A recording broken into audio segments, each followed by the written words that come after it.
Hola, muy buenos días a todos, bonito sábado. Pues vamos a continuar con nuestra clase de biología, ¿de acuerdo? Donde la dejamos el día de ayer. Pues es importante recordar entonces lo que ya hemos venido mencionando.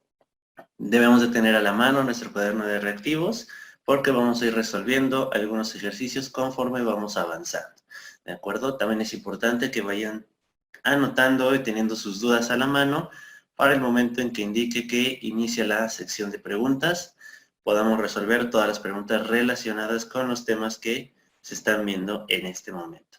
¿De acuerdo? Entonces, yo iré indicando el momento de la sección de preguntas y respuestas, así que muy atentos, vamos a comenzar con la clase, ¿de acuerdo?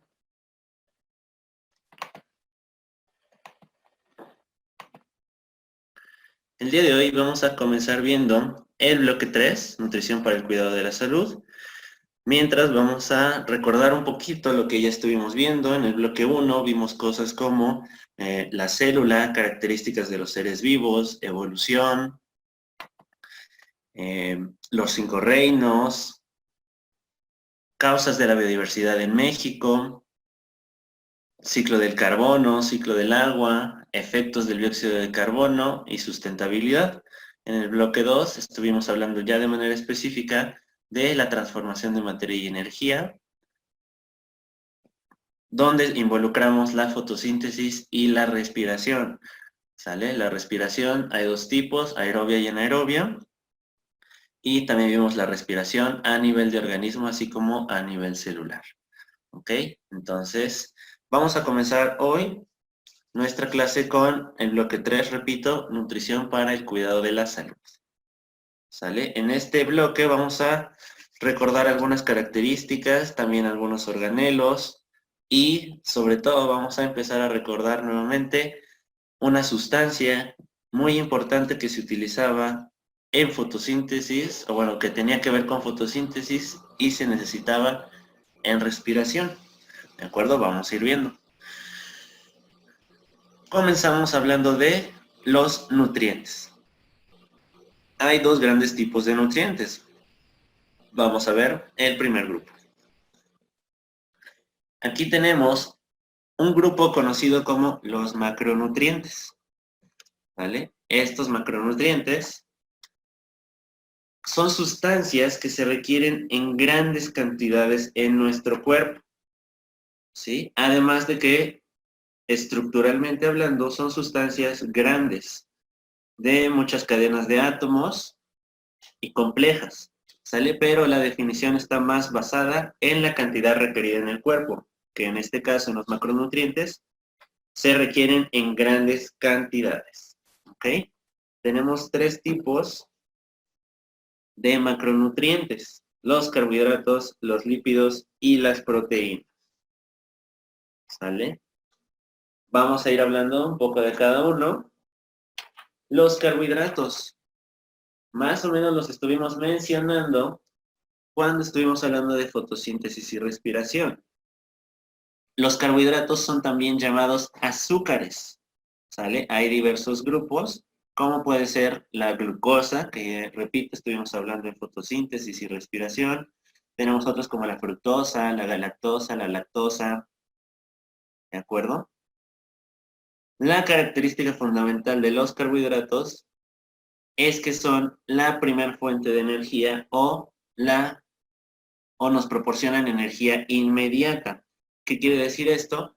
Que pues prácticamente o casi de manera inmediata después de que los consumimos, se utilizan para proporcionarnos, para producir energía. ¿Cómo es que producen esta energía? Lo vimos en la clase de ayer a través de la respiración, ¿de acuerdo?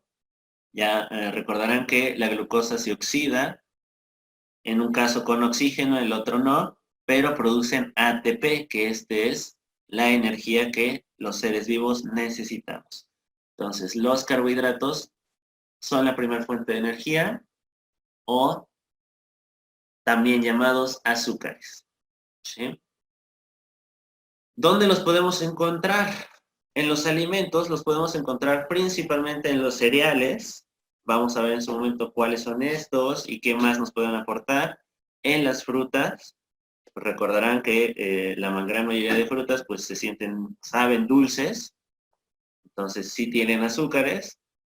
Los lácteos, así como ciertos alimentos chatarra como los dulces, ¿de acuerdo? Entonces los carbohidratos los tenemos en muchísimos alimentos a nuestro alrededor, es muy fácil que los podamos consumir. Son necesarios, repito, porque son la primer fuente de energía, ¿ok? Vamos a compararlo con los lípidos. Los lípidos es un grupo también muy, muy importante que se reconocen también como las grasas o aceites, ¿ok? Son reconocidos por ser la segunda fuente de energía, es decir, de reserva. ¿Qué sucede aquí? Tanto carbohidratos como lípidos aportan energía. Sin embargo, los que primero se utilizan en el cuerpo, dijimos que son los carbohidratos. Cuando estos descienden a cierto nivel, o bueno, se consume bastante su cantidad, es cuando el cuerpo ya empieza a utilizar los lípidos que se encuentran en el cuerpo. Mientras haya bastante cantidad de carbohidratos, aunque también haya lípidos, estos últimos no se van a consumir y se van a acumular en el cuerpo, sobre todo a los lados o a los costados, ¿sale? Esos son los lípidos. ¿Cómo los reconocemos cuando nos hablan de energía? Porque generalmente cuando hablan de lípidos, viene acompañado esto de reserva, se almacenan, ¿de acuerdo? Palabras similares. Otra función que tienen los lípidos es intervenir con la temperatura del cuerpo, sobre todo funcionar como aislantes térmicos. A grandes rasgos se lo mencioné cuando estuvimos hablando de, por ejemplo, organismos que se adaptan en lugares donde hay hielo. Dijimos que, bueno, cambiaban su pelaje a blanco, pero también había mencionado que bajo el pelo, bajo la piel, tienen grandes o gruesas capas de lípidos, de grasa, que es lo que les permite mantener la temperatura en su interior, pese a que en el exterior haya muchísimo, muchísimo frío, ¿sale? Entonces, estos lípidos permiten mantener la temperatura del cuerpo.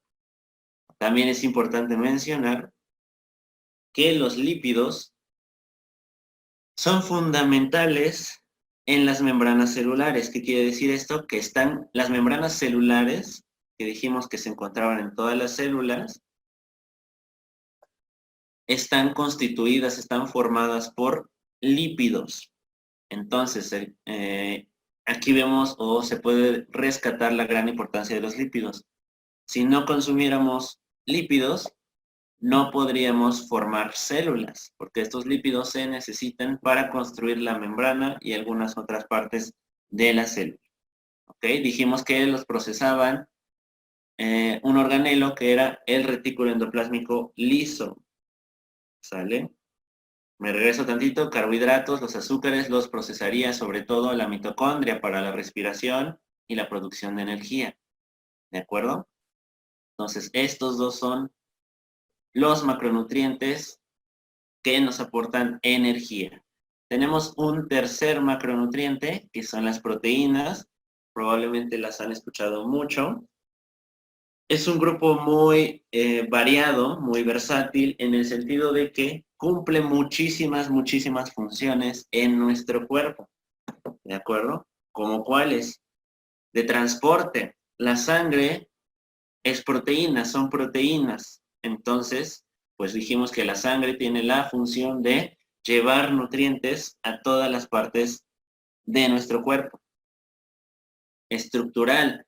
La célula contiene, además de lípidos en su membrana, también tiene ciertas proteínas, así como en el interior. ¿De acuerdo? Pero ya viéndolo a nivel de organismo, por ejemplo, nosotros bajo nuestra piel tenemos gran cantidad de proteínas, como por ejemplo el colágeno o el pelo y las uñas están formados de proteínas y eso es parte de nuestra estructura, ¿sale? También las proteínas, cierto grupo, cumplen la función de defensa, que está relacionada con la sangre, los famosos glóbulos blancos, ¿de acuerdo? Nuestro sistema inmunológico. Son proteínas que nos defienden contra enfermedades, contra agentes infecciosos que quieren alojarse en nuestro cuerpo y nos provocan enfermedades. Este grupo de defensa nos protege ante estos ataques. Y bueno, algún otro ejemplo, pues son los músculos. Los músculos son prácticamente en su totalidad proteínas, ¿de acuerdo? Entonces, este grupo de proteínas nos permite movernos. Sin los músculos no podríamos hacer movimientos, realizar acciones, actividades en nuestro día a día, ¿sale? Entonces, hay que consumir proteínas para mantener la integridad y la salud de estas estructuras. Muy bien. El principal lugar o alimento donde podemos encontrar la mayor cantidad de proteínas es en carnes, ¿de acuerdo? Las carnes. Y en semillas como las leguminosas, ¿de acuerdo? Entonces, aquí ya hablamos de ciertos alimentos que nos proporcionan buena cantidad de cada uno de estos macronutrientes. Repito entonces, los macronutrientes se requieren en grandes cantidades en nuestro cuerpo. ¿Sale? Entonces, vamos a ver otro grupo que son los micronutrientes. ¿Qué pasa con los micronutrientes? Bueno, los micronutrientes son nutrientes que se requieren en muy pequeña cantidad. Esa es la definición de micronutriente. Sustancias, nutrientes que se requieren en pocas cantidades. Las sales y los minerales son sustancias de tamaño pequeño, hablando estructuralmente, mientras que las vitaminas también son grandes, casi similares a carbohidratos, lípidos, pero repito, esta clasificación se basa en la cantidad requerida en el cuerpo, que es poca. Bien, las sales y los minerales tienen la función de mantener el equilibrio químico y eléctrico de las células. ¿Por qué? Porque, sobre todo, para que entre o salga agua en nuestras células, se requiere de estas sales, de estos minerales. Así también son muy importantes para la actividad eléctrica. ¿Quién realiza esta cuestión de comunicación eléctrica? Las neuronas, ¿no? El cerebro. Entonces, si nuestro cuerpo tiene buenas cantidades de sales y minerales, las necesarias, pues nuestro sistema nervioso va a funcionar correctamente. ¿De acuerdo? Muy bien. Algunos ejemplos de sales y minerales son ciertos elementos. ¿De acuerdo? Casi podremos decir que estamos hablando de elementos químicos, solo que en biología se les llama minerales, y en química pues serían elementos o iones. ¿Ok?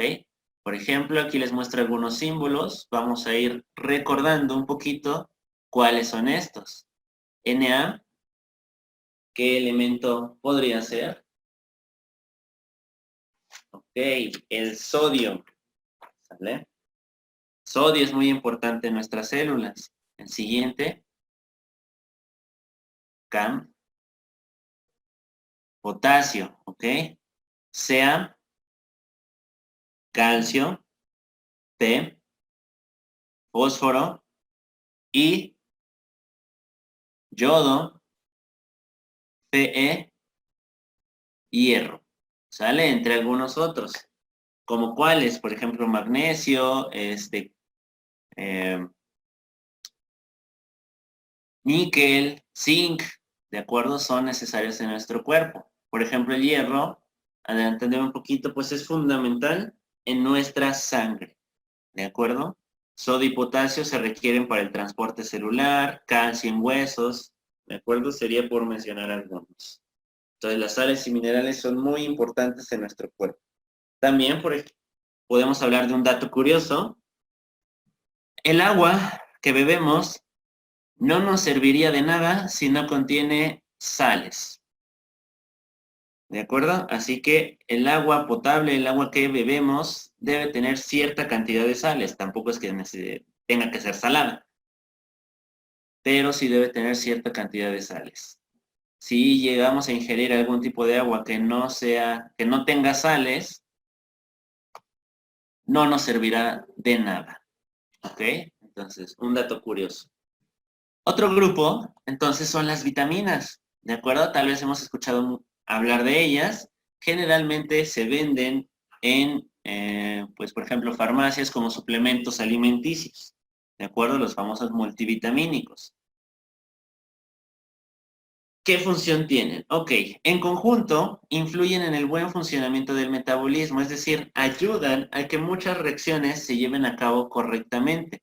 Inclusive también ayudan, por ejemplo, a la fotosíntesis o ayudan a que ocurra mejor la respiración, la digestión, otros procesos en nuestro cuerpo. Así que si tenemos buena cantidad de vitaminas, nuestro cuerpo va a funcionar correctamente. Sin embargo, también, cuando todas las proteínas, las vitaminas trabajan en conjunto, van a influir en el crecimiento de la persona, del organismo.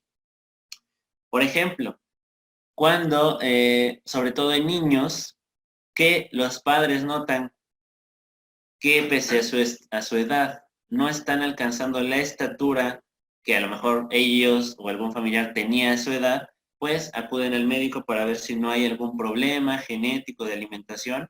Entonces, uno de los primeros diagnósticos médicos en estos casos es precisamente la deficiencia de vitaminas, ¿sale? A lo mejor el cuerpo no las absorbe bien o no está ingiriendo la cantidad apropiada y pues se le recetan estos multivitamínicos. Cuando ya tiene las vitaminas necesarias, pues alcanzaría la estatura que debería tener según su edad o su condición genética, ¿sale? Entonces, en general, las vitaminas influyen en el buen funcionamiento del metabolismo y el crecimiento del organismo, ¿sale? Como ejemplos tenemos las vitaminas que a lo mejor han escuchado, que hacen referencia a letras, como la vitamina A, D, E, K, C o el complejo B. Vamos a hablar de manera más específica de cada uno de ellos, su función o su beneficio individual, así como algunas enfermedades que podría provocar la deficiencia de las mismas. ¿Sale? Entonces, aquí tenemos una tabla de vitaminas. Cualquiera de estas podrían preguntarnos en el examen, ¿sale? Entonces, esto es lo necesario, lo que necesitamos de manera necesaria para el examen. Pueden complementar la información aquí presentada con lo que está en la página 436 de su guía, ¿sale? Pero aquí vamos a ir explicando cada uno de estos. Entonces, vamos a empezar con la bonita vitamina A. ¿Qué nos dice? La vitamina A influye en el buen funcionamiento y estado de los ojos, en la visión, ¿de acuerdo? Sin embargo, cuando la vitamina A es escasa en la alimentación, el cuerpo no la tiene, se produce o se puede llegar a producir una enfermedad llamada geroftalmia. ¿Qué quiere decir o en qué consiste este padecimiento? Pues se produce una sequedad en el ojo, ¿de acuerdo? Se empieza a opacar la córnea, que es una parte importante del ojo, y va disminuyendo gradualmente la visión hasta, en casos extremos, llegar a una ceguera total y permanente, ¿sale? Sin embargo, se puede estar a tiempo de volver a ingerir y en buena cantidad la vitamina A y retrasar y eliminar este proceso de la geroftalmia, ¿sale? Entonces hay que consumir vitamina A, que lo encontramos sobre todo en hojas verdes o en alimentos que se dice de manera general de color naranja, ¿sale? Como la naranja, la zanahoria, ¿ok? Vitamina D. Vamos con la segunda, la vitamina D. Esta, como dato curioso, es la que se forma cuando nos exponemos al sol, ¿sí? Por algunos minutitos, durante aproximadamente 3 veces a la semana, sería lo ideal, aunque bueno, algunas veces estamos casi todo el tiempo en la calle, bueno, antes, espero que ahorita no, ¿vale? La vitamina D tiene la función de permitir que el calcio se fije correctamente a los huesos para que estos se conserven y funcionen correctamente, ¿sale? Cuando el calcio es escaso, ya sea porque no hay buena exposición al sol o el cuerpo no lo puede procesar, se produce o se puede producir una enfermedad llamada raquitismo, que consiste en la deformación y en general la debilidad de huesos. Es decir, los huesos no fijan el suficiente calcio, son muy frágiles, muy blandos y aquí las fracturas en estas personas serían muy, muy comunes. ¿De acuerdo? Ese es el raquitismo. Huesos débiles y frágiles. ¿Ok? Vitamina E. La vitamina E tiene que ver con la función antioxidante. A lo mejor lo han escuchado, suele venir en cremas corporales. Entonces, la función antioxidante, ¿qué quiere decir? Evita el desgaste de las células, ¿de acuerdo? Evita que se desgasten, se degraden rápidamente. Un dato interesante es que esta degradación es debida al oxígeno que respiramos.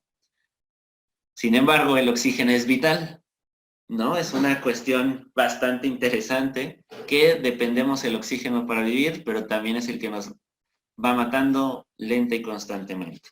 Sin embargo, con la vitamina E retrasamos o retardamos este efecto oxidante del oxígeno, por lo tanto nuestras células duran mejor, o duran en mejor estado durante más tiempo, ¿sale?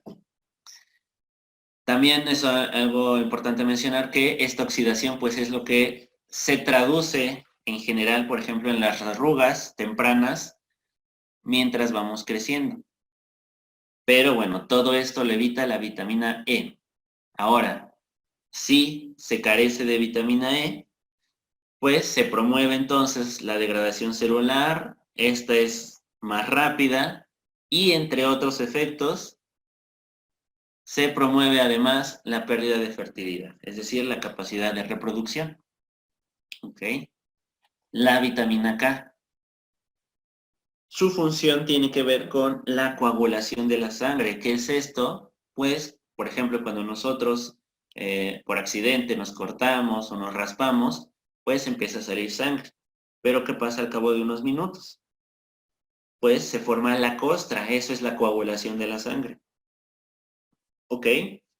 Ahora, cuando no se tiene vitamina K y no se puede procesar correctamente, se producen las hemorragias. Es decir, nuevamente cuando tenemos esta situación de alguna herida, algún corte en nuestro cuerpo, este va a sangrar sin control durante mucho tiempo.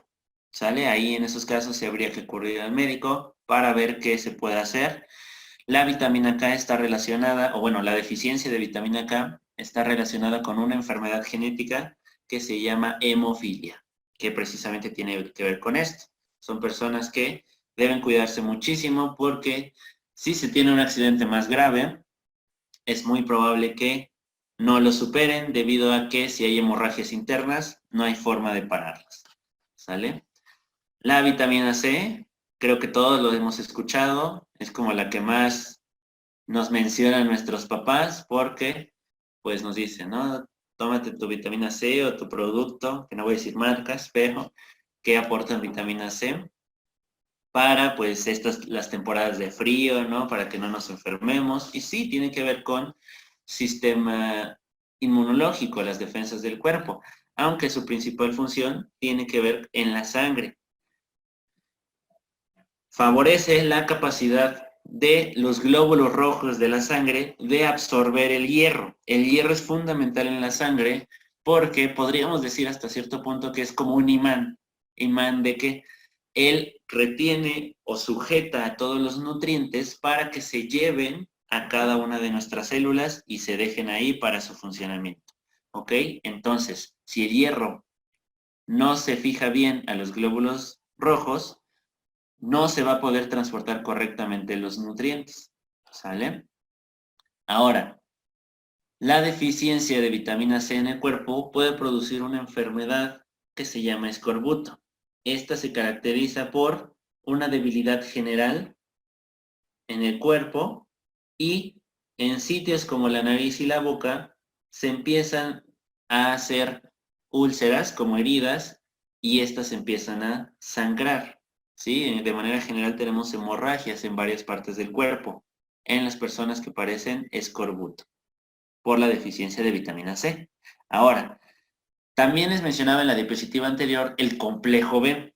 Es toda una familia de vitaminas que tienen o se representan con la letra B, pero que tienen diferente número asociado.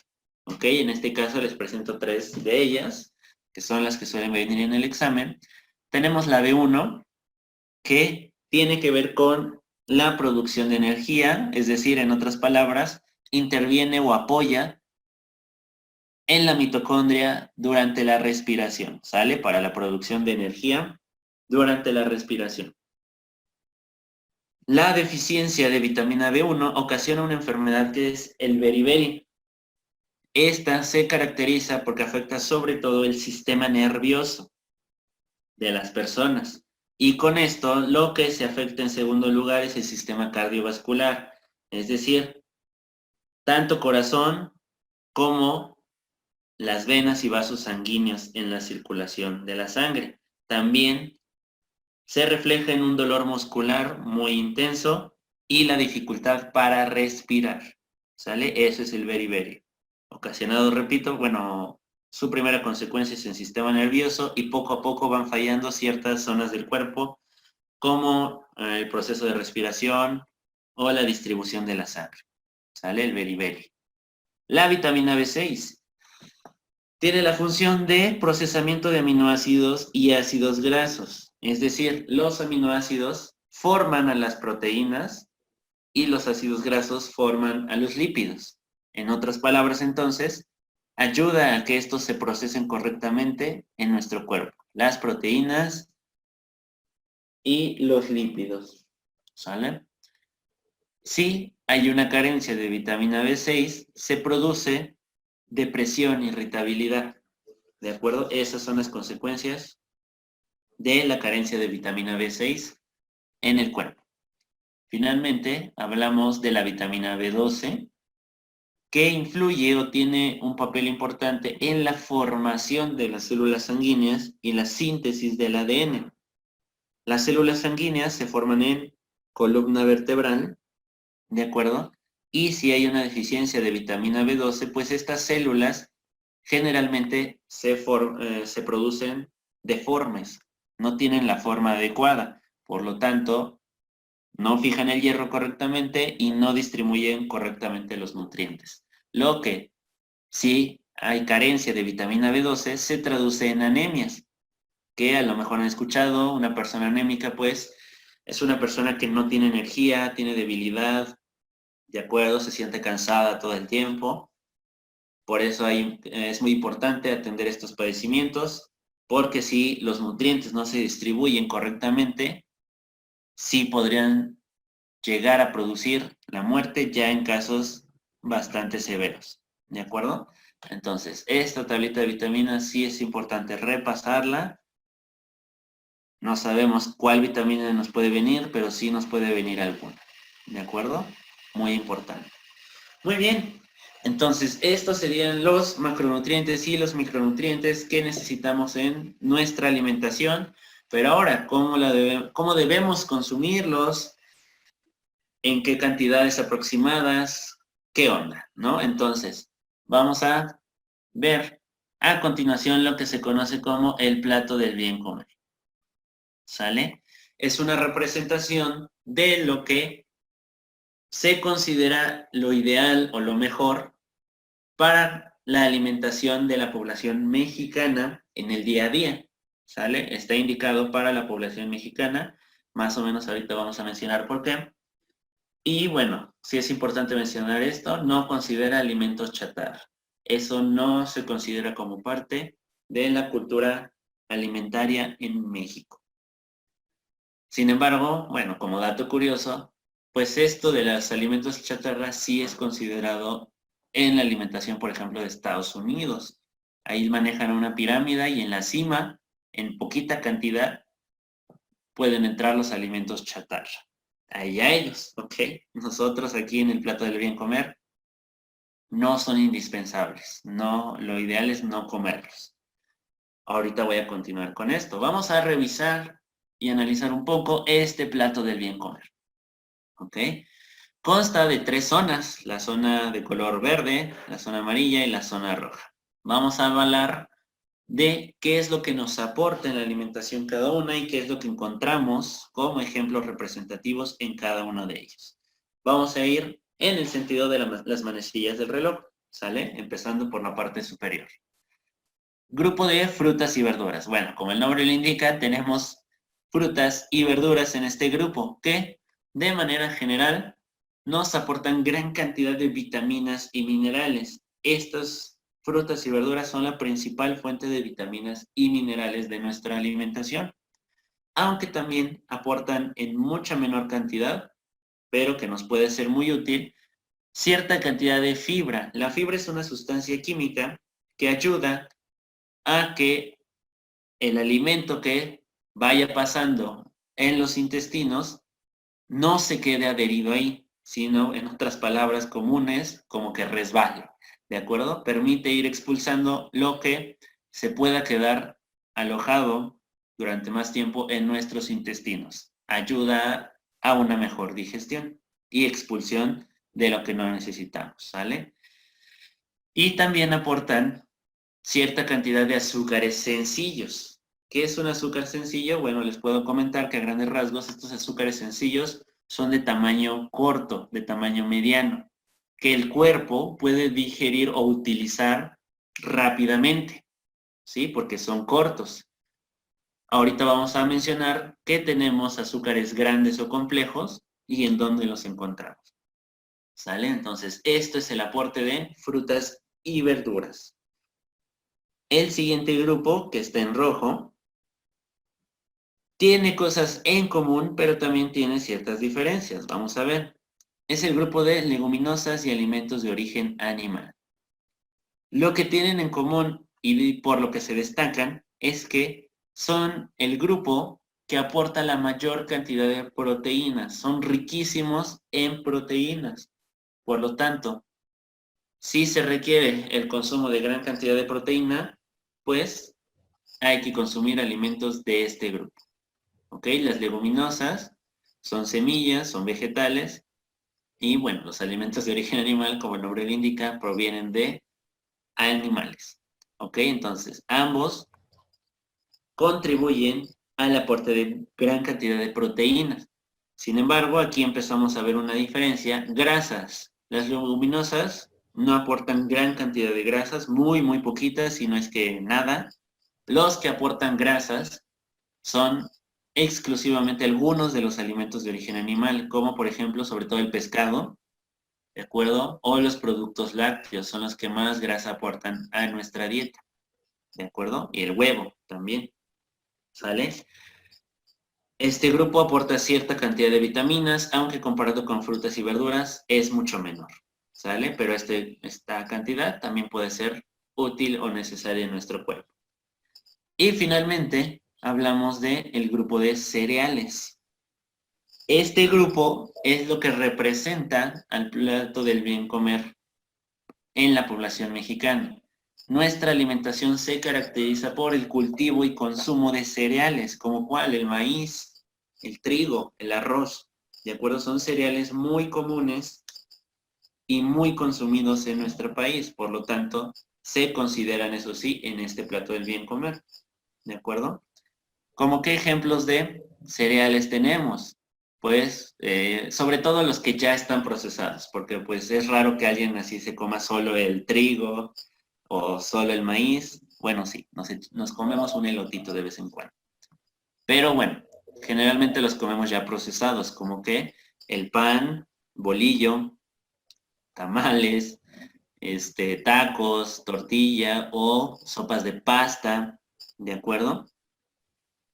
¿Qué es lo que nos aporta este grupo de los cereales? Es el que más cantidad de azúcares o carbohidratos aportan a nuestra dieta. Sobre todo aportan azúcares complejos, es decir, los de gran tamaño, que no se usan inmediatamente en el cuerpo, pero sí se pueden almacenar porque son grandes.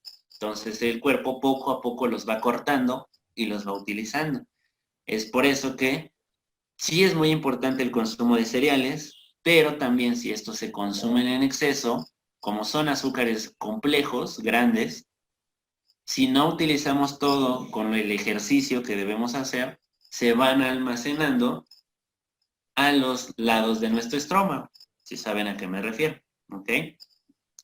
También el grupo de cereales aporta gran cantidad de fibra, aporta mucho más comparado con frutas y verduras, ¿sí? La fibra que dijimos que ayuda o mejora la digestión y la expulsión de lo que no necesitamos. Y también hay su respectivo aporte de vitaminas, ¿de acuerdo? Entonces, estas son las características de los 3 grupos que nos presenta el plato de bien comer. Y bueno, entonces este plato nos permite seleccionar alimentos de cada grupo para tener una alimentación, una dieta balanceada. Es lo que recomiendan los nutriólogos, por ejemplo. Ahora, cada comida del día debe llevar alimentos de los 3 grupos en diferentes cantidades, pero lo ideal es que lleven entonces alimentos de los 3 grupos, que esto es lo que puede ser otra pregunta de examen. A lo mejor de una serie de menús en varios incisos, hay que seleccionar aquel que contenga alimentos de los 3 grupos. Aquí veríamos un ejemplo, ¿no? Este es un pequeño ejemplo. Dice sopa de lentejas. Aquí las lentejas son leguminosas, así que ya estamos usando este grupo. Filete de pescado. Pescado es el que nos aporta grasas, así como proteínas, así que ya tenemos completo este grupo. Este filete está acompañado de ensalada, parte de las verduras, ¿ok? Y tortillas de maíz, ya estamos ocupando cereales. Se acompaña finalmente con un agua de sandía, que es fruta, y a lo mejor de postre una pera. Es decir, ya estamos ocupando frutas. Aquí entonces reconocemos alimentos de los 3 grupos en general. Entonces, esto sería una respuesta correcta para efectos del examen. ¿De acuerdo? Entonces, debe contener alimentos de los 3 grupos y este sería, pues, un alimento ideal en el día a día. ¿Ok? Muy bien, entonces este es el plato del bien comer. Ahora, en relación a todo esto de los nutrientes, de la alimentación, viene otra pregunta, nos surge una pregunta. ¿En dónde es donde se absorben y se procesa todo lo que comemos? Es decir, ¿a dónde pasa, a dónde va a parar para distribuirse finalmente a todas nuestras células y que se realicen las funciones necesarias? ¿Qué parte de nuestro cuerpo es el encargado de esta nutrición? Pues bueno, si mencionaron el sistema digestivo, están en lo correcto. ¿De acuerdo? El sistema digestivo es el que se encarga de esta absorción y procesamiento de los macro y los micronutrientes. ¿Ok? Vamos a ver las partes o las funciones de cada uno de los órganos integrantes del sistema digestivo, porque puede ser pregunta de examen. ¿Ok? Vamos a mencionarlos en términos generales. No va a venir más de lo que les vamos mencionando. ¿Ok? Entonces, iniciemos de la parte superior hasta la parte inferior. Este tracto digestivo comienza en la boca, que tiene la función de la digestión mecánica. ¿Qué quiere decir esto de la digestión mecánica? Por ejemplo, así cuando comemos un trozo de manzana, así como tal lo tragamos, no, ¿de acuerdo? Y más si es un trozo grande. ¿Qué es lo que hacemos con los dientes en la boca? La masticación. Esta masticación es lo que formalmente se le llama digestión mecánica, porque empezamos a cortar, a fragmentar este alimento en partes mucho más pequeñas. Eso es la digestión, ir rompiendo, ir cortando el alimento, ¿sale? Y bueno, con este proceso se forma el bolo alimenticio. El bolo alimenticio, recordarán, es pues todo este conjunto de alimento masticado y humedecido con la saliva. Todo eso es el bolo alimenticio, ¿de acuerdo? Una vez formado el bolo alimenticio en la boca, pues lo empezamos a tragar En ese momento pasa por la faringe, ¿de acuerdo? Que es la primera parte después de la boca. Hay una cuestión interesante con la faringe. La faringe, como la vemos aquí, está en el sistema digestivo, pero no solamente se considera ahí, también forma parte del sistema respiratorio, así como del oído. ¿Qué sucede? Cuando nosotros estamos respirando, bueno, haciendo nuestras actividades diarias y estamos respirando, la faringe tiene una pequeña valvulita que cierra sistema digestivo y permite que el aire pase a pulmones. Pero, por ejemplo, cuando estamos comiendo, en el momento en que tragamos, esta valvulita cierra el sistema respiratorio por un instante para que la comida pase al sistema digestivo. ¿De acuerdo? Entonces, según la acción que estemos realizando, o cierra digestivo o cierra respiratorio. Sin embargo, cuando estamos comiendo y está bien buena la plática y el chisme, entonces, pues la pobre valvulita no sabe qué tiene que cerrar, ¿no? Porque está hablando, necesita aire y también está masticando, es decir, va a tragar, está comiendo. Entonces, ¿qué onda? Por eso es que a veces, o a lo mejor han escuchado que se nos va chueca la comida, ¿no? Ya empezamos ahí ahogándonos, empezamos a toser, porque pues no supo y en el momento en que tragamos, chin, cerró digestivo y abrió respiratorio. Entonces, el alimento se va a pulmones, pero bueno, no pasa nada, ya ven que estamos tose y tose y sale, se regresa, ¿ok? Y no pasó nada más que el sustote. ¿Sale? Entonces, pues sí hay que concentrarnos. Si vamos a comer, comemos y luego hablamos, ¿de acuerdo? Sería lo ideal. Finalmente, bueno, también está relacionado con el oído, a lo mejor lo han notado. Cuando les duele la garganta por alguna infección o en general porque se inflama, si este dolor es prolongado, va a llegar o llega un punto en el que empiezan a sentir molestias en el oído, ardorcito, porque están conectados, o viceversa. A lo mejor empieza a dolerles el oído. Si no se atiende rápidamente, pues este dolor lo pueden llegar a sentir, se extiende a la garganta y también empieza a doler. ¿Sale? Entonces hay que cuidarnos esas zonas. Muy bien. Posteriormente, ya hablando o concentrándonos en digestivo, tenemos el esófago. El esófago no es más que un tubo que conduce el bolo alimenticio hacia el estómago. Tan se acabó el asunto. ¿Sale? Nada más es un tubo que lleva el alimento hacia el estómago. Entonces, nuestro siguiente órgano, porque vamos en orden del tubo digestivo, ¿ok? Vamos a hablar del estómago. El estómago realiza la digestión química y la digestión mecánica. Ok, no es que el órgano, el estómago mastique, no. La digestión mecánica del estómago tiene que ver con que se mueve también para esta digestión, para mezclar lo que hay en el interior. Su principal aporte realmente entonces es la digestión química. ¿Cómo se da esta digestión química? Gracias al ácido clorhídrico, al ácido gástrico que tiene y ciertas sustancias que se llaman enzimas, que son proteínas que degradan cosas.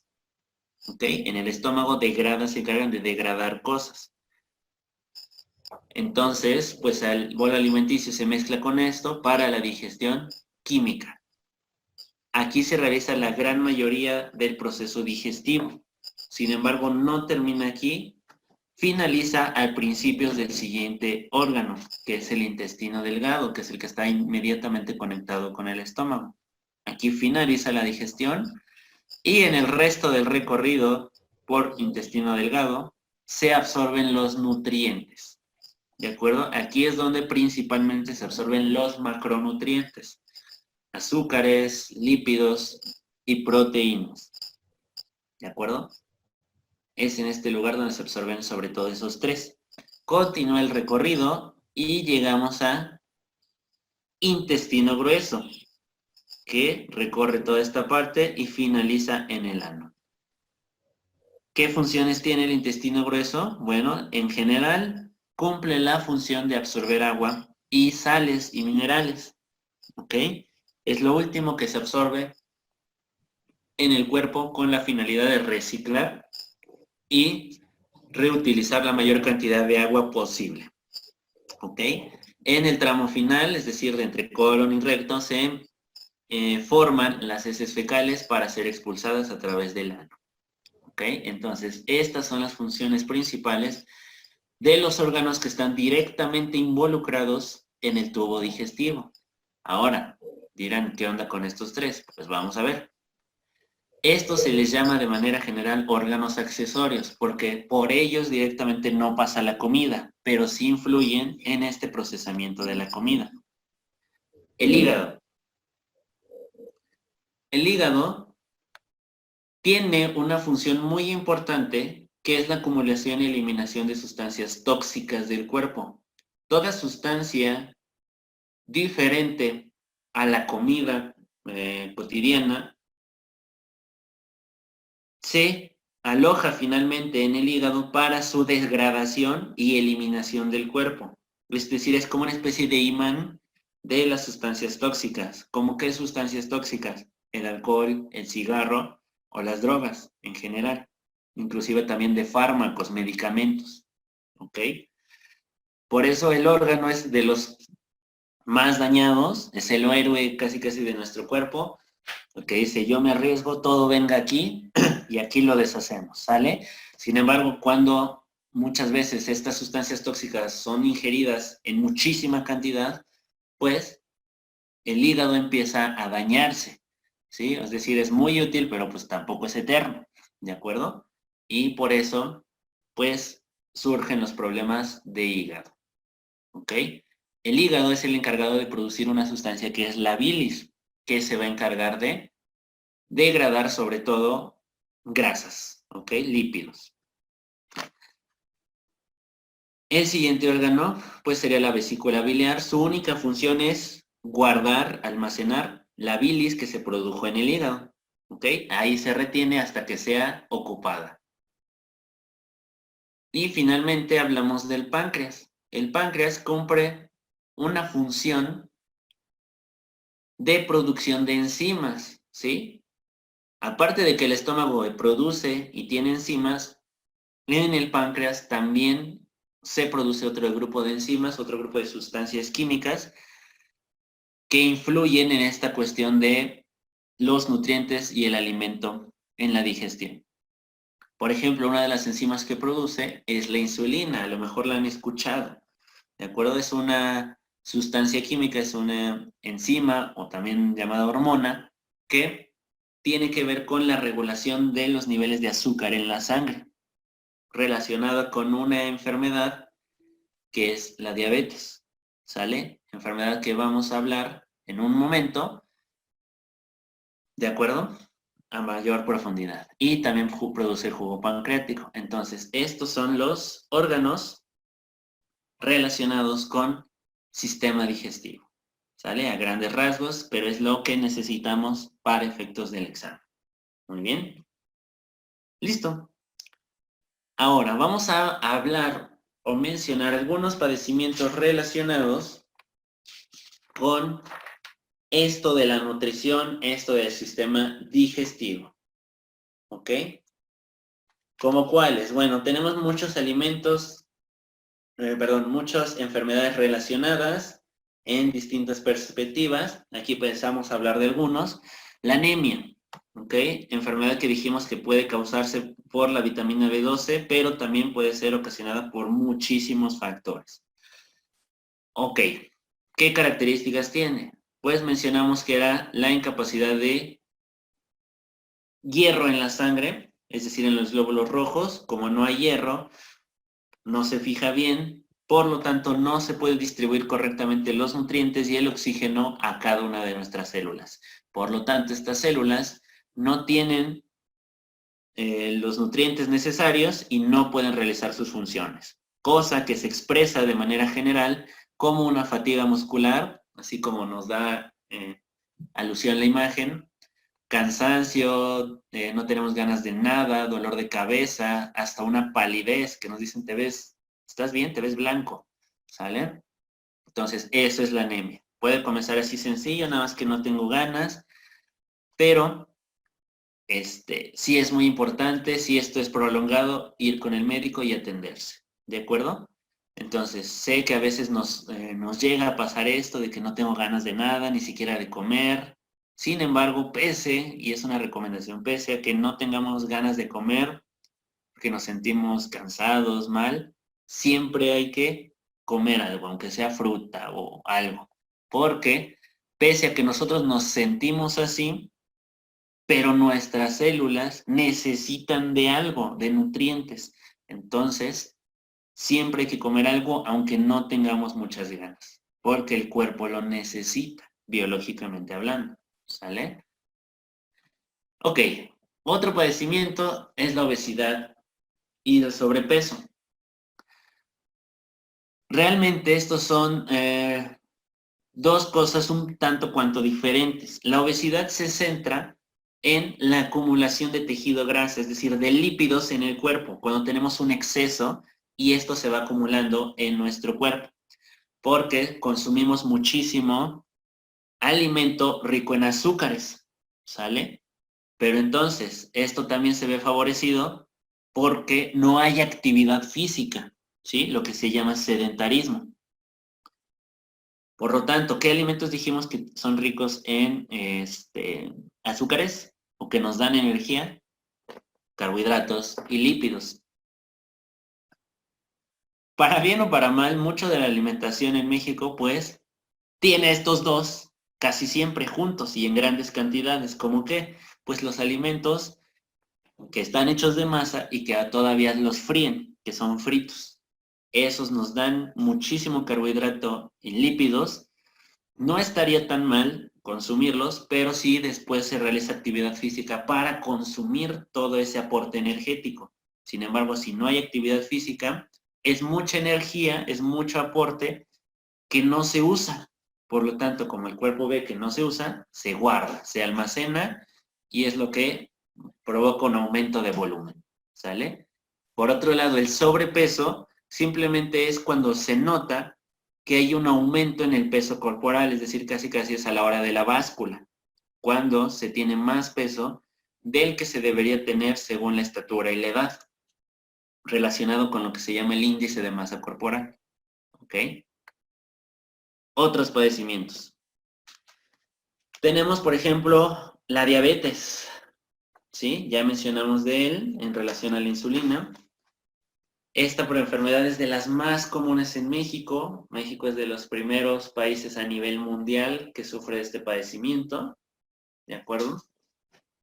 Consiste en que hay aumentos constantes en los niveles de glucosa, que ya dijimos que es un azúcar, en la sangre, por deficiencia de esta sustancia que es la insulina. Les mencionaba que es la que controla o la que anda revisando los niveles de azúcar en sangre. Yo le digo la chismosa.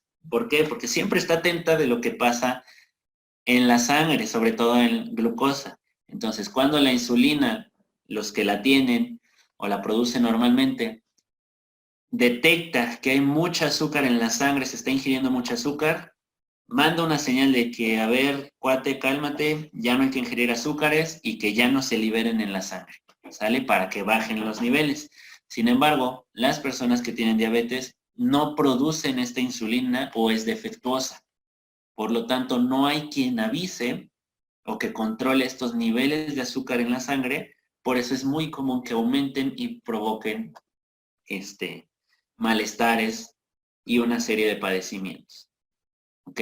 Por lo tanto, la tienen que obtener de manera externa, se tienen que inyectar. Así que ese proceso de obtención de insulina inyectable lo vamos a mencionar en el bloque 5 porque tiene que ver con una cuestión de aplicación de la genética. ¿Sale?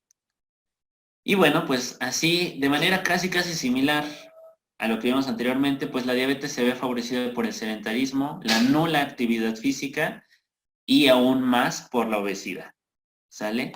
Y de forma también lamentable, pues la diabetes favorece la aparición de otras enfermedades,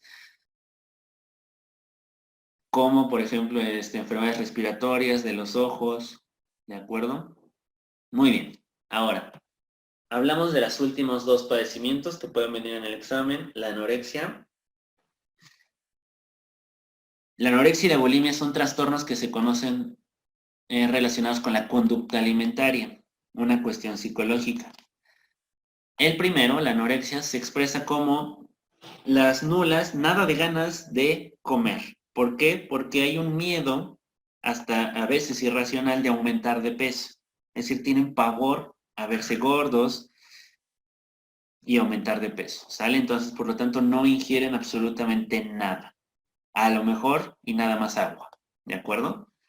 La bulimia es más o menos parecido, pero aquí sí hay ingesta. De hecho, en un inicio son personas que comen muchísimo, pero casi inmediatamente después hay un sentimiento de culpa y es entonces cuando se provocan el vómito, ¿de acuerdo? Y esto es muy grave porque el vómito, recuerden que es el alimento que se encontraba en el estómago junto con ¿qué? Pues con ácido. El estómago no se ve afectado por ese ácido porque está cubierto de un moco que lo protege, ¿sí? Así que no hay peligro de que el estómago se queme, se degrade por el ácido. Pero cuando el vómito regresa, es decir, recuerden que tiene que pasar por esófago, por faringe, por la boca, estos órganos no tienen el moco que protege al estómago. Por lo tanto, cuando los vómitos son constantes, se van quemando estos órganos, el esófago, la faringe, y se van degradando. Por lo tanto, cuando esta persona se llega a recuperar y se vuelve a alimentar, ya no se vuelve a alimentar como antes, como una persona común, sino generalmente se empiezan a alimentar y en muchos casos así queda de por vida, con papillas, como bebé. ¿De acuerdo? Porque se degradaron sus órganos y no pueden soportar otro tipo de alimento. ¿Ok? Entonces, esto es lo relacionado con el bloque número 3 de nutrición. ¿De acuerdo? Vamos a revisar unas preguntitas relacionadas, pasamos a cuaderno de reactivos y posteriormente a la bonita sección de preguntas y respuestas. ¿Sale? Muy bien. Vamos a revisar estas preguntas. Alimentos que aportan grasas a nuestra dieta. ¿Ok? Nos dicen grasas solamente, ni azúcares, ni proteínas, los que más aportan grasas. Inciso A, leguminosas, cereales y soya. Las leguminosas principalmente aportan solo proteínas. Cereales, azúcar. La soya es una leguminosa, entonces tampoco. Inciso A, no. B, huevo, leche y queso son productos de origen animal. Y pues sí, el huevo tiene colesterol, la leche y el queso tienen grasa. Probablemente es esta, vamos a checar la C. Carne, cereales y fruta. La carne aporta principalmente proteína, aunque también dependería de qué carne. Si por ejemplo nos dicen carne de pescado, ahí sí podríamos dudar, porque el pescado sí aporta gran cantidad de grasas. Pero por ejemplo el de res o de pollo no aportan tanta, principalmente proteínas. Cereales y frutas son vitaminas y carbohidratos. C no. D, la leche sí, pero el pan y las verduras no. Entonces la respuesta correcta para esta pregunta sería el inciso B. ¿Sale? El inciso B. Ahora, la siguiente. Nutrientes que aportan gran contenido energético y los encontramos abundantemente en cereales. Sale, vamos por partes. Nutrientes que aportan gran contenido energético, es decir, azúcares. Habíamos dicho que eran, bueno, ¿quiénes aportan energía? Azúcares o carbohidratos y lípidos. Estos dos grupos, pero la segunda parte nos permite ya ser más específicos. Y los encontramos abundantemente en cereales. En los cereales, por sí solos, no aportan lípidos, o al menos no gran cantidad, serían más los de origen animal. Por lo tanto, si hablan de energía y en cereales, estaríamos hablando de azúcares, de carbohidratos. ¿Ok? Muy bien. Sale, entonces vamos a pasar a cuadernillo de reactivos. Ok, vamos con cuaderno de reactivos. En la pregunta número 35. Por favor, todos nos ubicamos en la pregunta 35, página 10 de biología.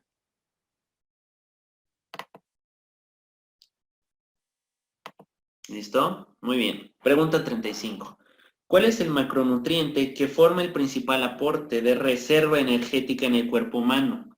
Me habla de energía, pero la palabra clave está antes de esta palabra de energética. Reserva energética. ¿Quién dijimos que funcionaba de reserva energética? Los lípidos. ¿Sale? Entonces, pregunta 35, C. 35, C. ¿Ok? Pregunta 36. Alimentos como la carne y la leche aportan a nuestra dieta principalmente, dice alimentos como carne y leche. Si hablan de carne, prácticamente siempre la vamos a relacionar con proteínas en primer lugar. La carne siempre, sí o sí, aporta proteínas. La leche también aporta grasas, pero también aporta proteínas como la lactosa. ¿De acuerdo? Entonces, A, proteínas y minerales. B, carbohidratos y vitaminas, grasas y vitaminas, minerales y lípidos. La respuesta correcta, sobre todo por la parte de carnes, en la 36 es inciso A. ¿De acuerdo? Pregunta 36A.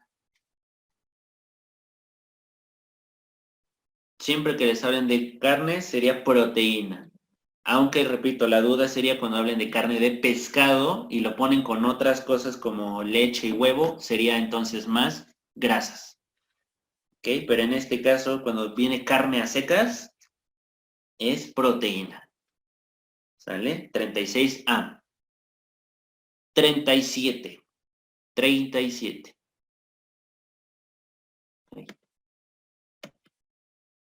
¿Cuáles son los alimentos que más fibra contienen? Sí hay fibra en frutas y verduras, pero es muy poca comparado con lo que nos dan cereales. Los cereales son ricos en fibra. Entonces, 37C. ¿Ok? 37C. 38. ¿En cuál inciso se obtiene un alimento con gran cantidad de almidón? El almidón es un azúcar complejo, pero bueno, en este caso nos están poniendo solo ejemplos del grupo de frutas y verduras. La gran cantidad de azúcares complejos está en cereales, pero no tenemos cereales. Sin embargo, aquí sí hay azúcares, pero el que más lo tiene es el plátano, sobre todo cuando el plátano es verde o en general las frutas son verdes, que no están maduras, es cuando tienen gran cantidad de azúcares complejos. Cuando ya están maduras las frutas, tienen azúcares sencillos, que son los que necesitamos sobre todo para la energía inmediata. ¿Ok? Entonces, pregunta 38, C. Dentro de las opciones, el plátano es el que más tiene azúcares de este tipo. ¿Ok? 38C.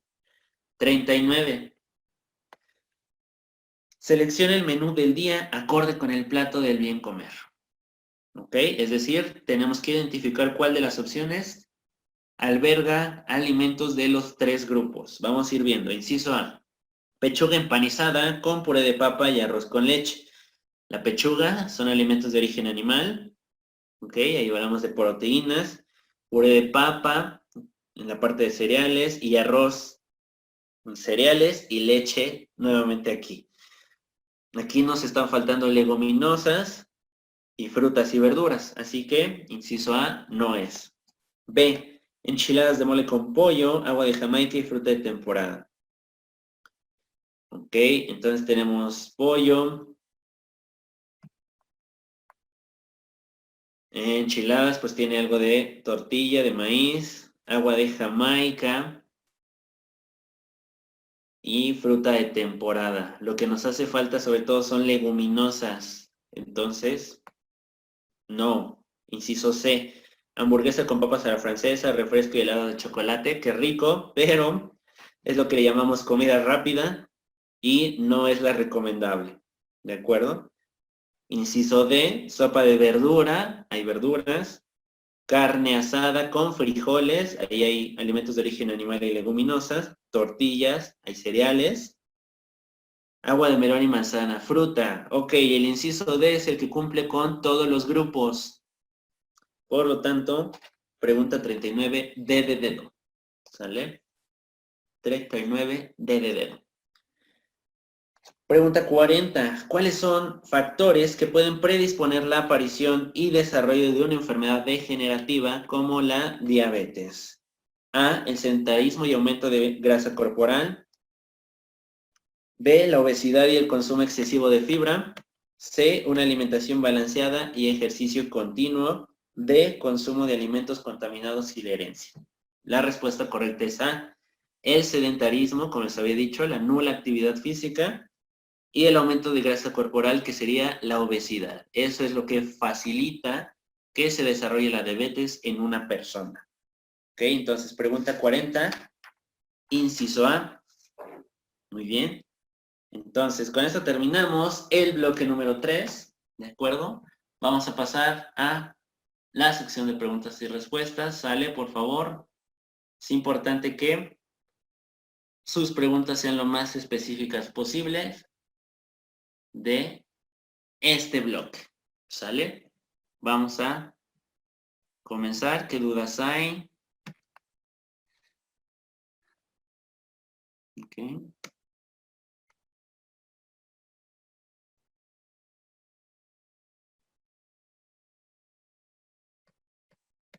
Claro que sí.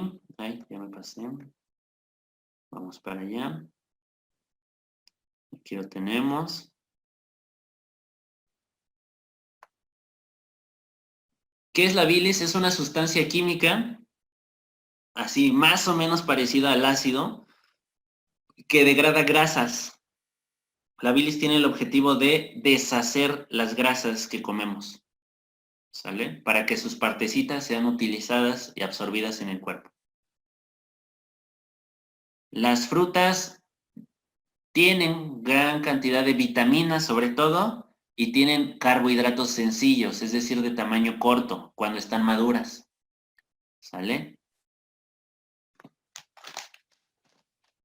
Pregunta 37, claro que sí. Inciso C, cereales. Gracias.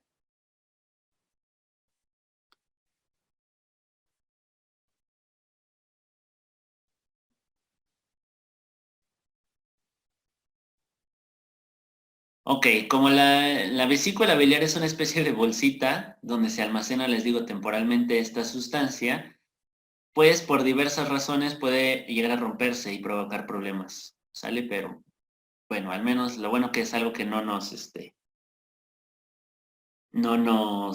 preguntan en el examen como tal. Sí es interesante, pero no es pregunta, ¿sale? Seguimos.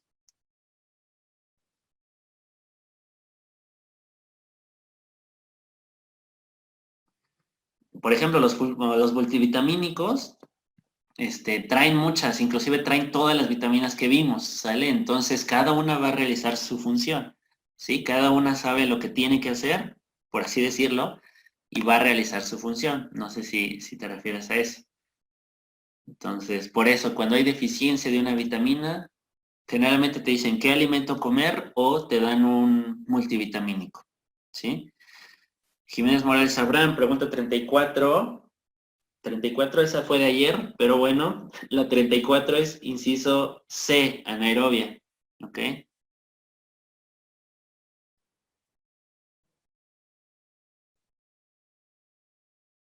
Sí, todo esto de la digestión tiene que ver con el metabolismo porque es un proceso químico, toda esta degradación, de acuerdo, absorción, son reacciones químicas.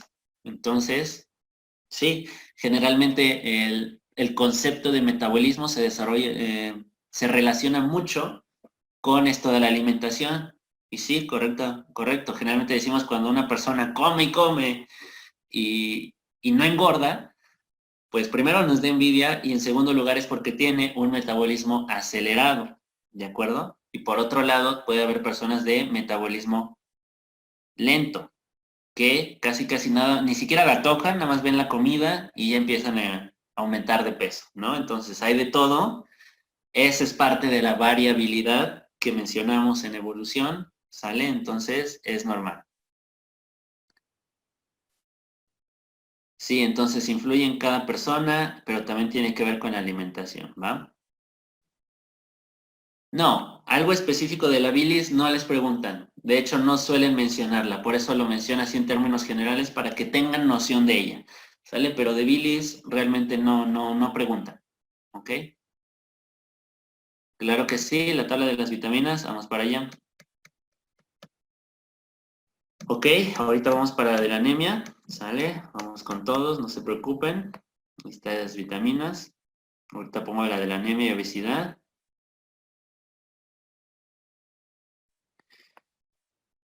Ok, ahorita no me voy a regresar a los otros bloques. Van a tener, me parece, vamos a tener una última clase de repaso general, donde vamos a poder revisar todos los bloques, ¿de acuerdo? Entonces, si hay alguna duda, ahorita si quieren que sea específica y la respondemos rápido, pero si hay dudas un poco más grandes de los bloques anteriores, ténganlas presente, anótenlas para que el momento del repaso las expresen y la aclaremos, ¿de acuerdo? Todas sus dudas se van a aclarar, pero vamos a ir por partes, ¿sale? No se preocupen.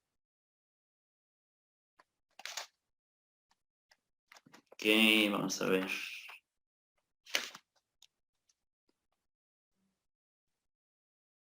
Ok, Velázquez Álvarez Sharon, de la 443, pero ¿cuál pregunta?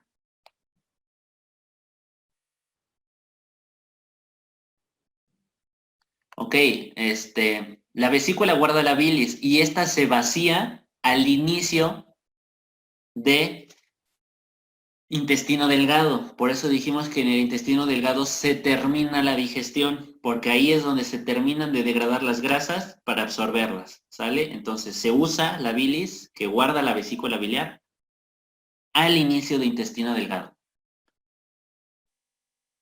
Ok, vamos por partes. Ya le cambia esta. Ok. Vámonos con lo de padecimientos relacionados. Sí, claro que sí. No sé si esta o esta. Ok, pregunta 5.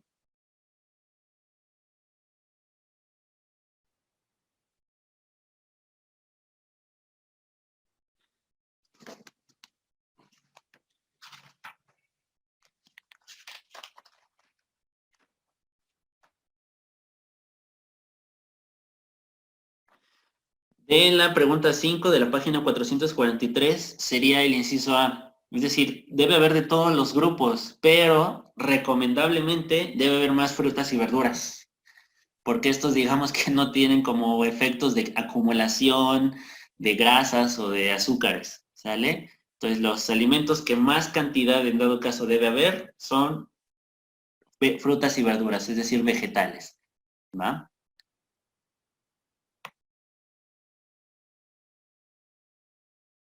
Sí, no es normal que haya mucha variedad en el metabolismo.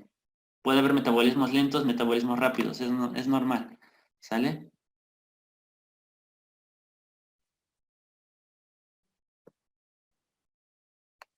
Ok, este es de, ok, anemia y obesidad, ahí está.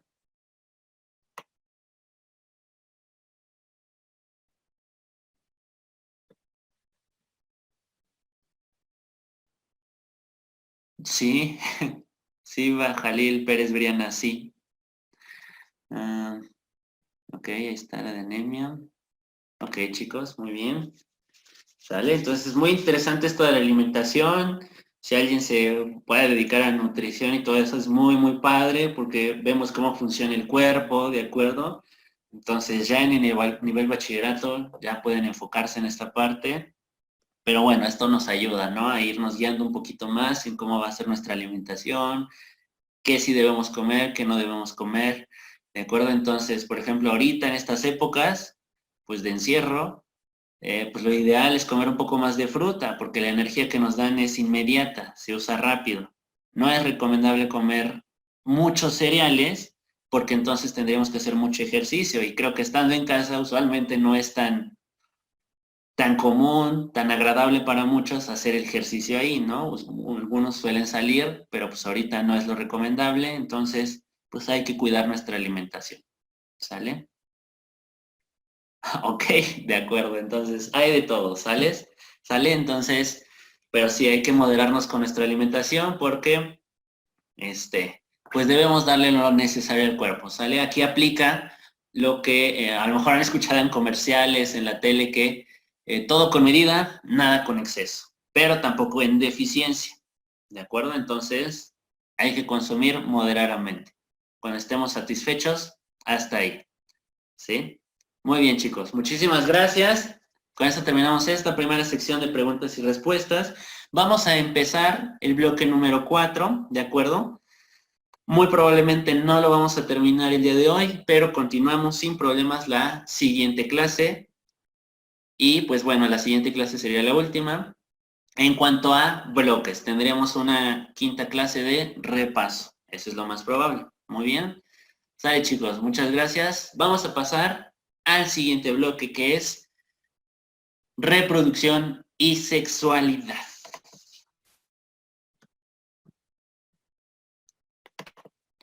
Muy bien. Aquí también vamos a recordar algunas cosas que estuvimos viendo desde el primer bloque, ¿de acuerdo? Y que son muy importantes porque, pues bueno, desde el primer bloque estuvimos hablando de una característica de los seres vivos, que era la reproducción, ¿cierto? Que era la capacidad de generar descendientes para que la especie perdure, ¿no? Generación tras generación nos permiten entonces que los seres vivos se diversifiquen y que lleguen a todas partes del planeta, ¿sale? Entonces, es muy importante, repito, porque desde que surgieron las primeras células, los primeros seres vivos en el planeta, donde tuvieron la capacidad de reproducirse, es por eso que hoy en día ya tenemos vida en cada rincón de nuestro planeta, ¿sale? Porque esto es constante, es una característica típica de los seres vivos. Muy bien. Entonces, la reproducción, ya de manera un poco más formal y amplia, se define como una característica que permite transmitir la información genética a la descendencia. Es decir, la finalidad de tener hijos es pasar la información genética para que las características se vayan manteniendo, aunque también puedan modificarse un poco. Este proceso de pasar la información genética a los hijos es a lo que vamos a conocer como herencia, proceso que vamos a retomar en el último bloque, ¿de acuerdo? Entonces, transmitir esta información genética a los hijos y así generar individuos con características similares, permitiendo que esto continúe en el tiempo, generación tras generación, ¿sale? Eso es la reproducción. Ahora, vamos a ver que existen dos tipos: la reproducción asexual y la reproducción sexual. Vamos a comenzar viendo ejemplos y características de la reproducción asexual y posteriormente vamos a hablar de la reproducción sexual y la sexualidad. Muy bien. Entonces, como características generales de reproducción asexual, tenemos que a partir de una célula, es decir, un organismo va a ser el progenitor, el padre, solo uno, se van a producir dos o más células hija. Dos sería lo mínimo, pueden ser decenas, cientos, miles o millones, ¿de acuerdo? Pero la característica es que estos hijos van a ser idénticos, casi les podemos llamar clones, ¿de acuerdo? La reproducción asexual también se caracteriza porque se tienen entonces muchos hijos, pero en un corto tiempo. ¿A qué me refiero con corto tiempo? Pueden ser hasta segundos o minutos, ¿sale? Y ya yendo muy lejos, horas. Comparado con la reproducción sexual, que, bueno, vamos a hablar más de eso en su momento, pues puede tardar días o meses, ¿sale? Ok, entonces nos vamos a enfocar en este momento en la reproducción asexual. Un ejemplo muy preguntado en el examen es a lo que vamos a llamar como ciclo celular. El ciclo celular es un tipo de reproducción asexual, pero que considera a nuestras células individuales, es decir, dijimos que nosotros estamos formados por células. Todas trabajan en conjunto, pero cada una de nuestras células necesita reproducirse de manera individual. Por lo tanto, esta reproducción individual de nuestras células es asexual, ¿sale? Mediante este ciclo celular o ciclo de vida de las células. Muy bien.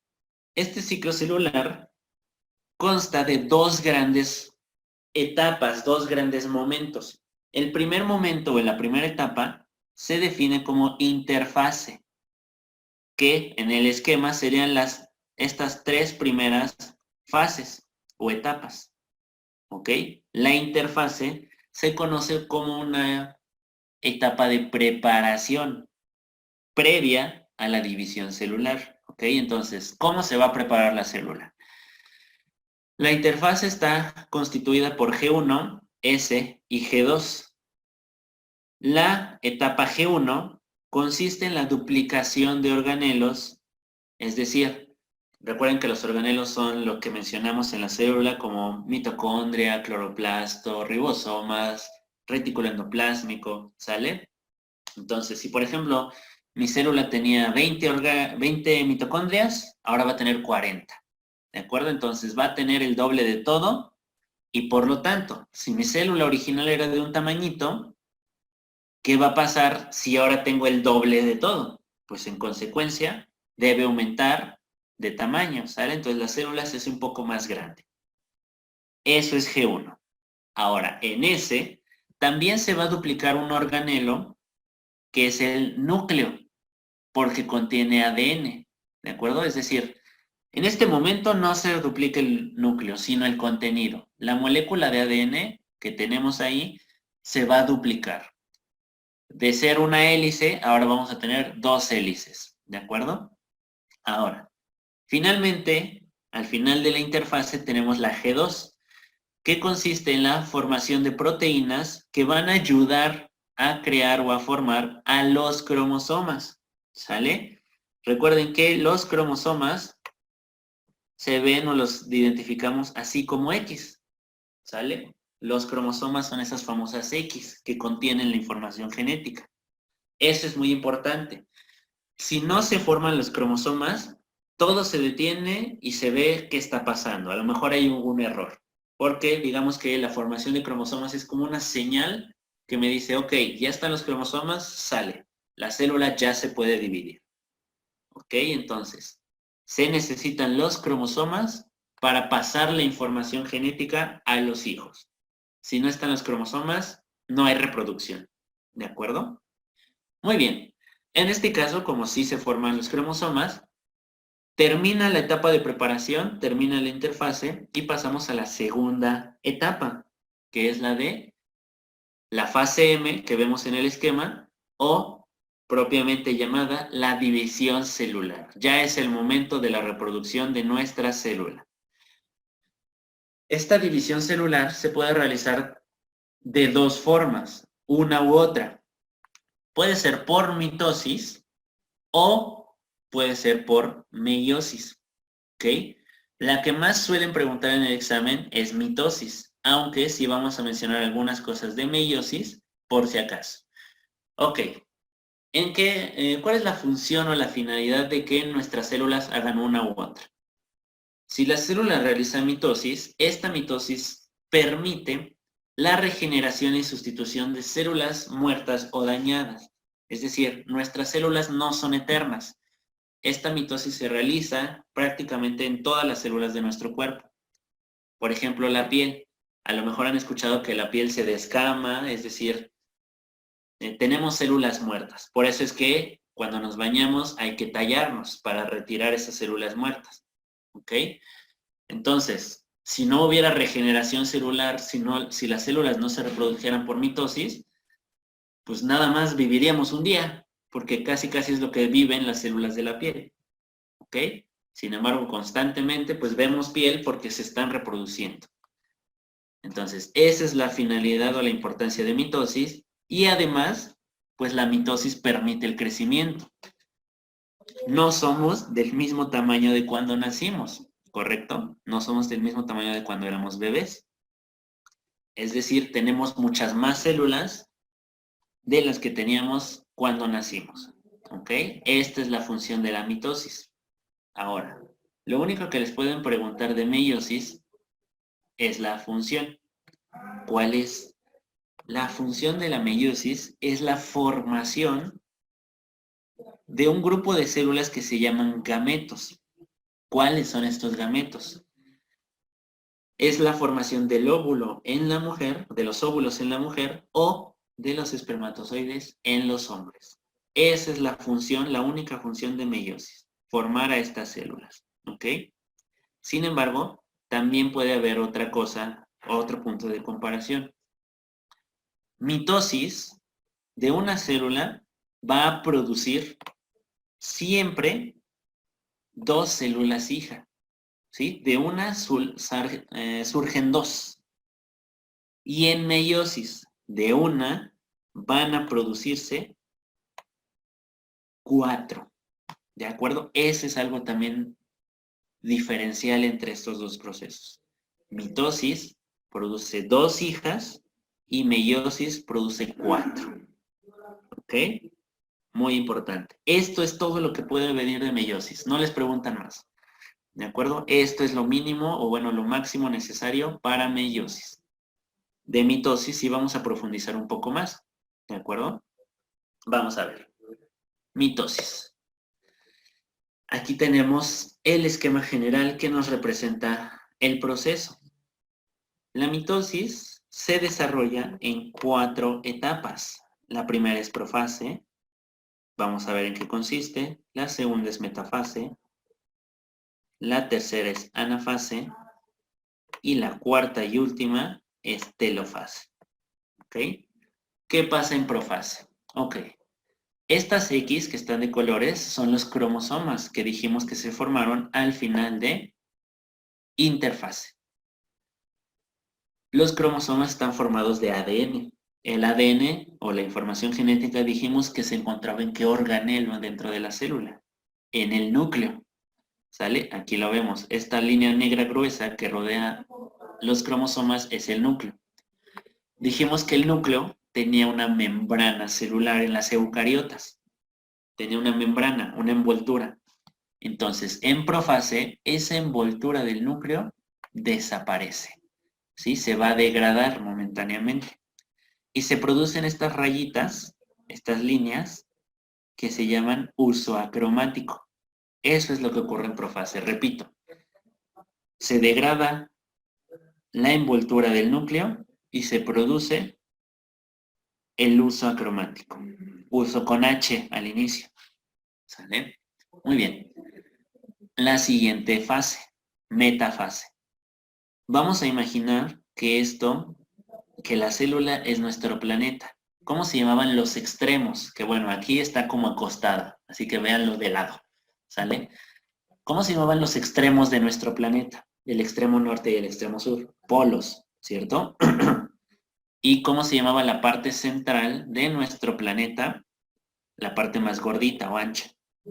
El ecuador, ¿correcto? Entonces, esos mismos términos se van a ocupar aquí en la célula. Los extremos van a ser los polos y la región central, el ecuador. Entonces, ¿qué pasa en metafase? Solamente los cromosomas se alinean en el ecuador. Uy, eso no está padre. ¿Sí? Los cromosomas se alinean en el ecuador.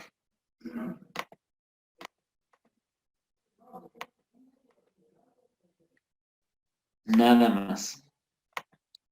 Pasamos con anafase. ¿Qué observamos?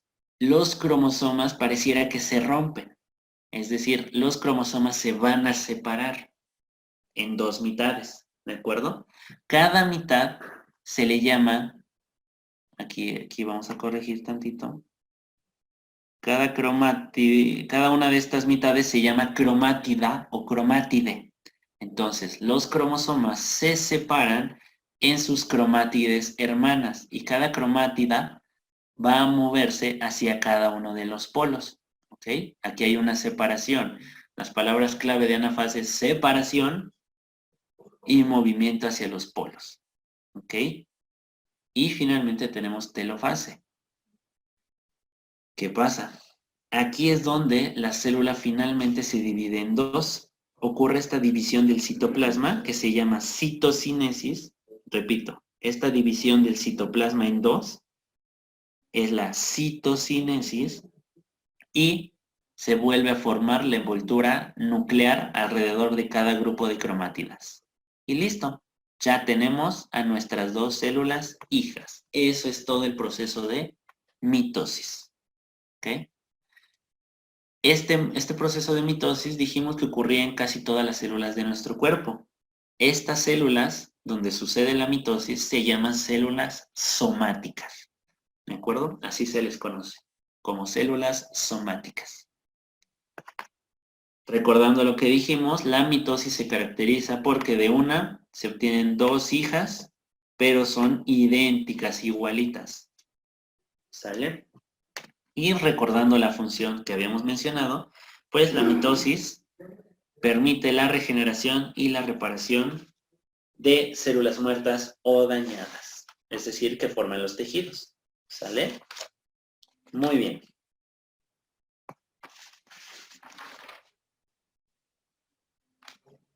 Ahora,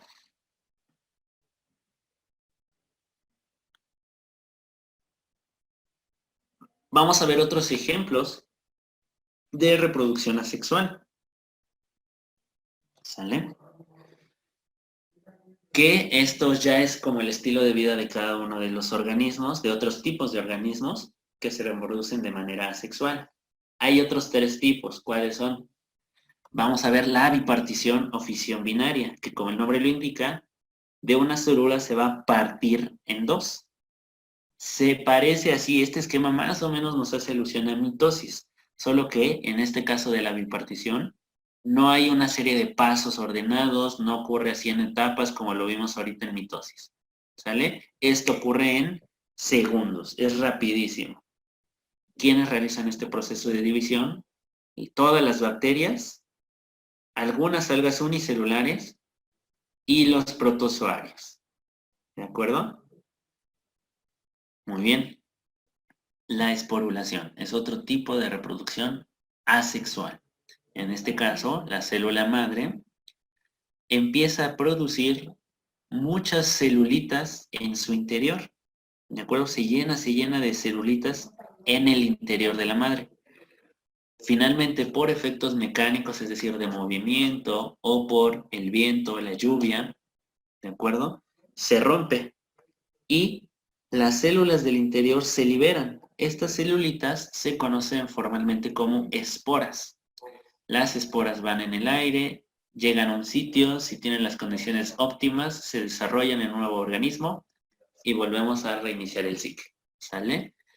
La esporulación es característica de los hongos y de un grupo de plantas que se llaman helechos. ¿Ok? Finalmente, hablamos de la gemación. La gemación consiste en que la célula madre original empieza a desarrollar un pequeño brote o yema, así se llama. Por ejemplo, en las caricaturas, cuando le golpeaban a alguien con un martillo o algo en la cabeza, pues le salía un chichón, ¿no? Algo similar. Le sale esta protuberancia que toma un poco de la información genética de la madre y se desprende, ¿ok? Pero pareciera que son diferentes, pero una vez que se separa, rápidamente se desarrolla y crece igualita a la madre, ¿de acuerdo? Este proceso de gemación ocurre en las levaduras, en los corales y en organismos que se llaman hidras. ¿Cuáles son estas hidras? Son como una especie de medusas, pero muy, muy chiquitas. Llegan a medir pocos centímetros de altura. ¿Ok? Entonces, estos son los procesos de división celular que nos pueden preguntar junto con mitosis, principalmente. ¿Ok? Muy bien. Vamos a comenzar entonces la parte de reproducción sexual. ¿Ok? Vamos a ver algunas características. Esto es muy importante. Cualquiera de estas características las pueden preguntar en el examen. ¿Sale? ¿Cuáles son estas?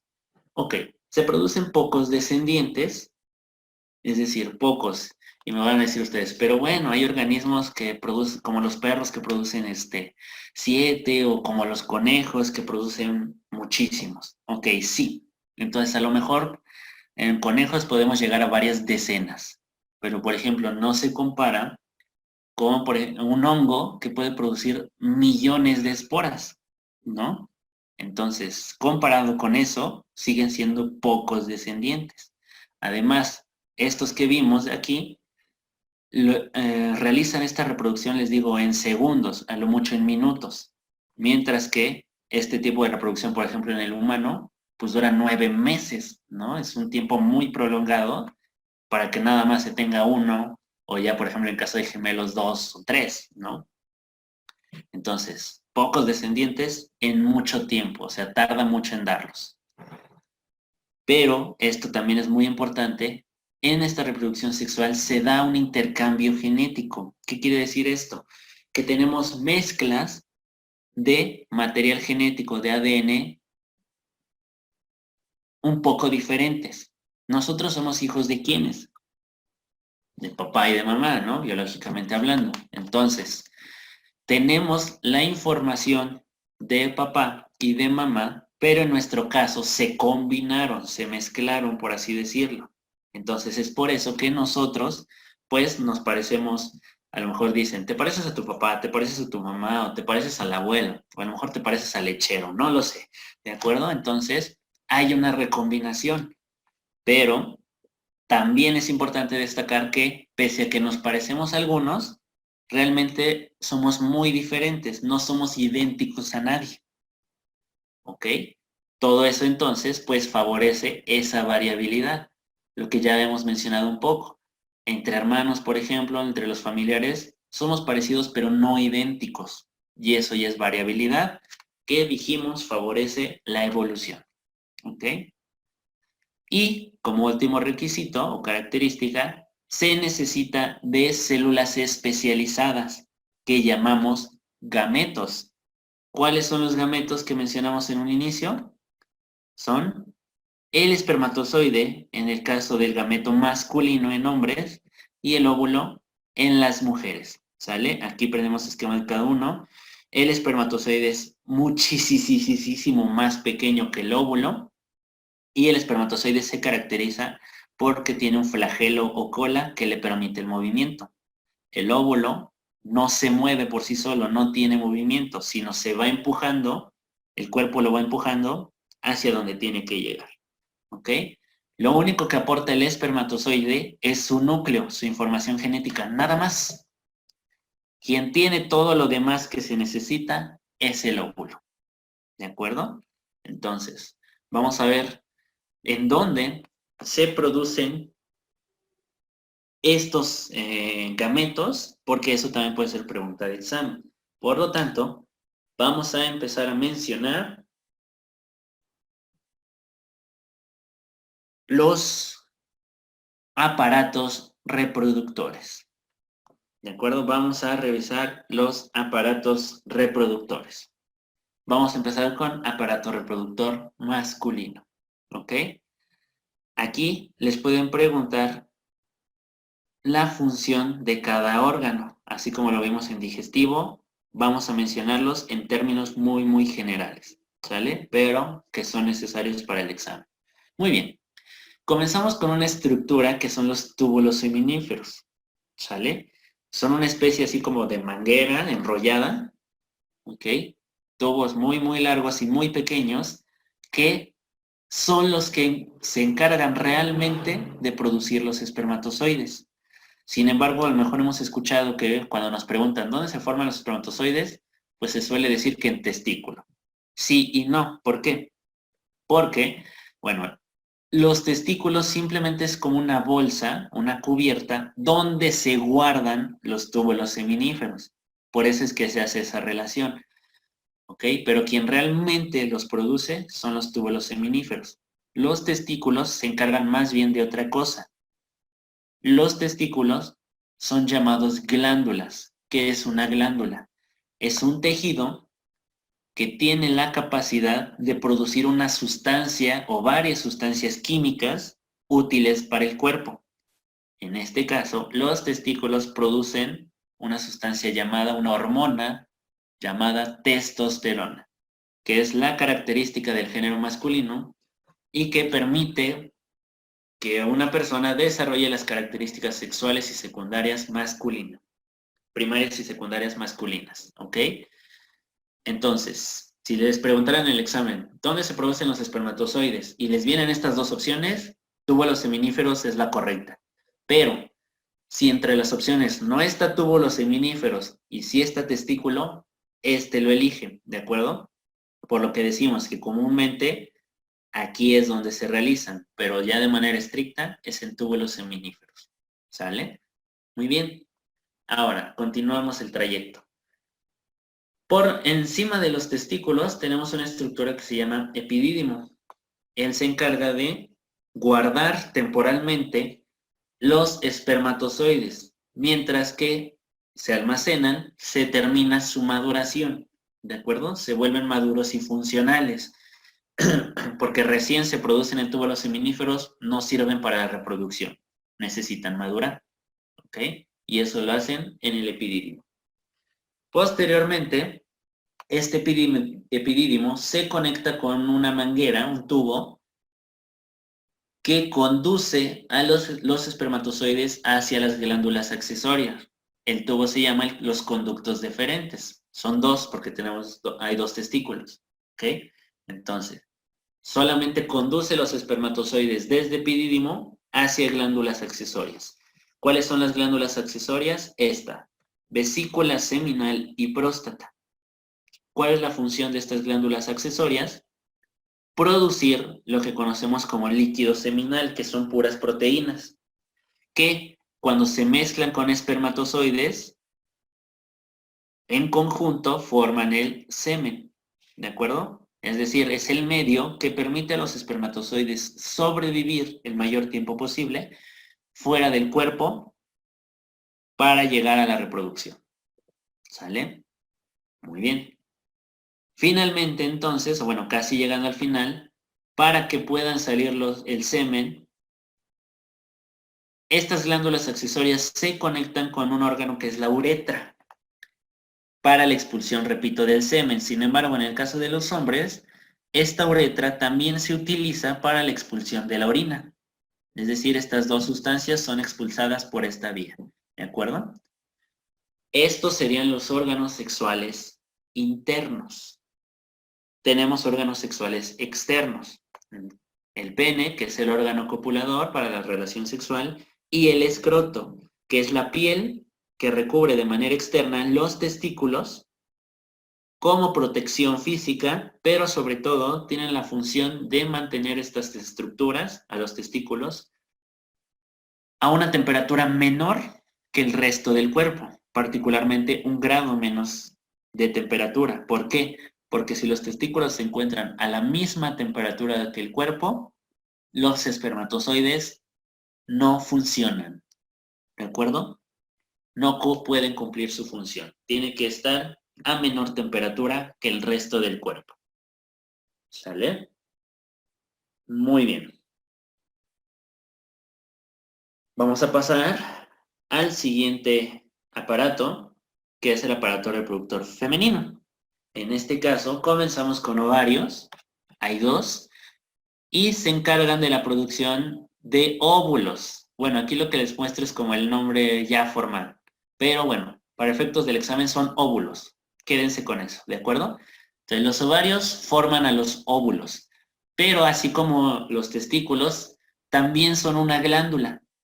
Producen unas sustancias, unas hormonas, que son los estrógenos y progesterona. ¿Ok?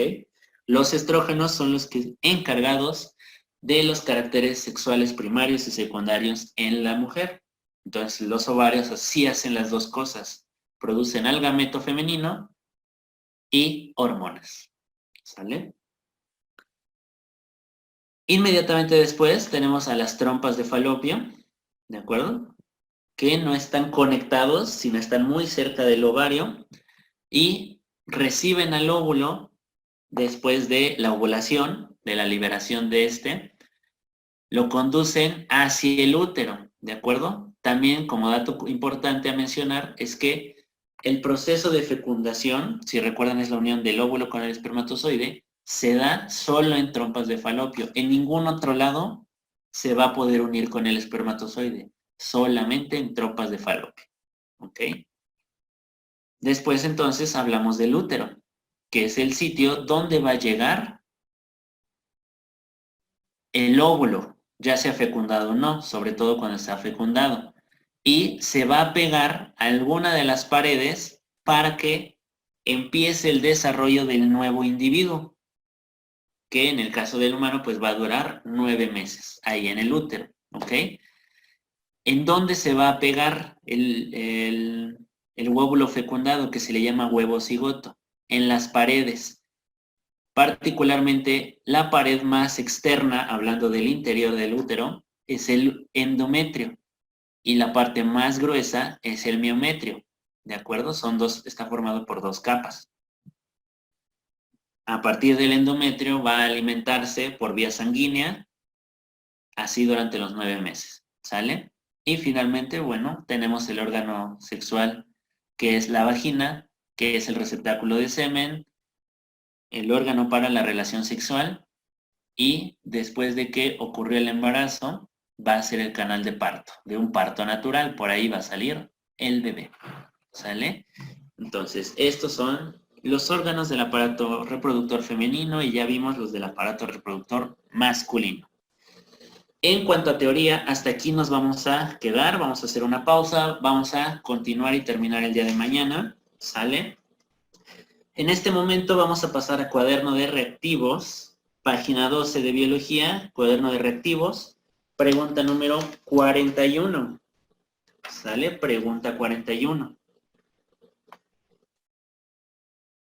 Vamos a ver y responder estas preguntas. Sale. Pregunta número 41. La que es la división celular que permite el desarrollo y crecimiento de las células. ¿Quién permite que tengamos más células y crecimiento? Habíamos dicho la mitosis, ¿de acuerdo? 41, inciso A. ¿Sale? Pregunta número 42. Proceso celular en el cual una célula madre origina 2 células hijas idénticas en el número de cromosomas. ¿En donde se producen 2 hijas idénticas? Habíamos dicho aquí, ¿no? La mitosis produce 2, comparado con meiosis que produce 4. Entonces, pregunta 42, inciso B. B de bueno. ¿Ok? Pregunta 43. Proceso biológico donde una célula se divide en 2. Nuevamente, hacen referencia a la mitosis. ¿Sale? Se obtienen 2 células iguales a partir de una. Pregunta 44. La producción de gametos se lleva a cabo mediante la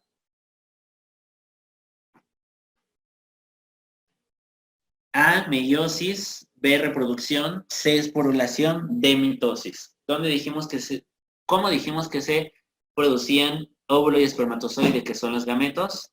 Por meiosis. ¿De acuerdo? Entonces, 44, inciso A.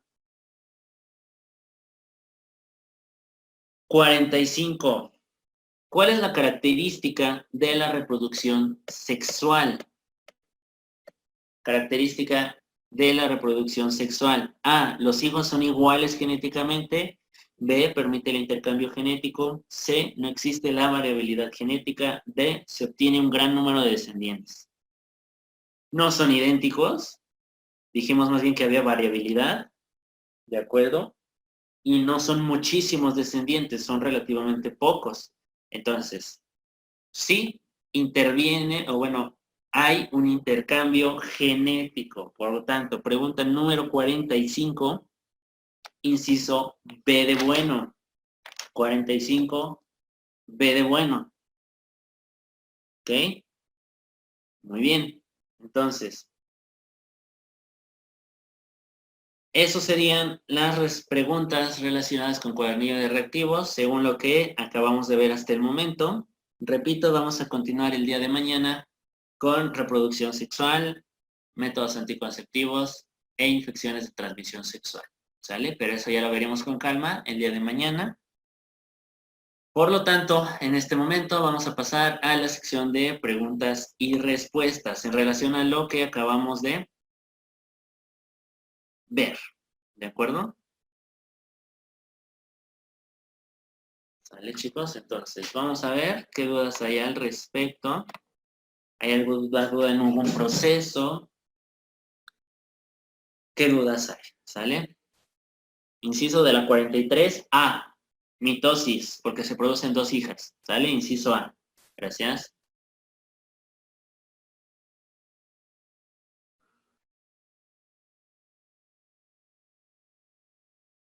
No estoy seguro, creo que mañana no hay clase, pero confírmenlo en coordinación, por favor. Esta es la tercera clase. ¿Sale?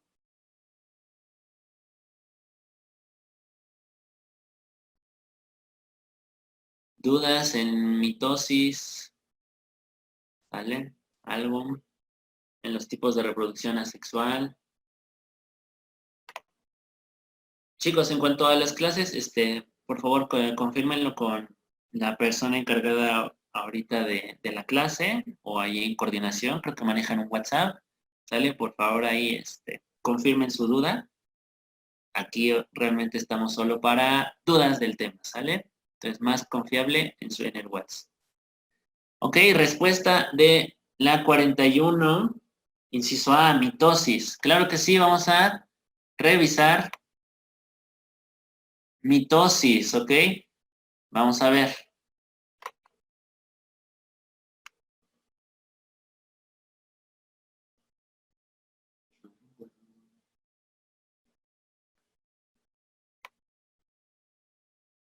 Ok, quién sabe qué pasó con el color, pero bueno.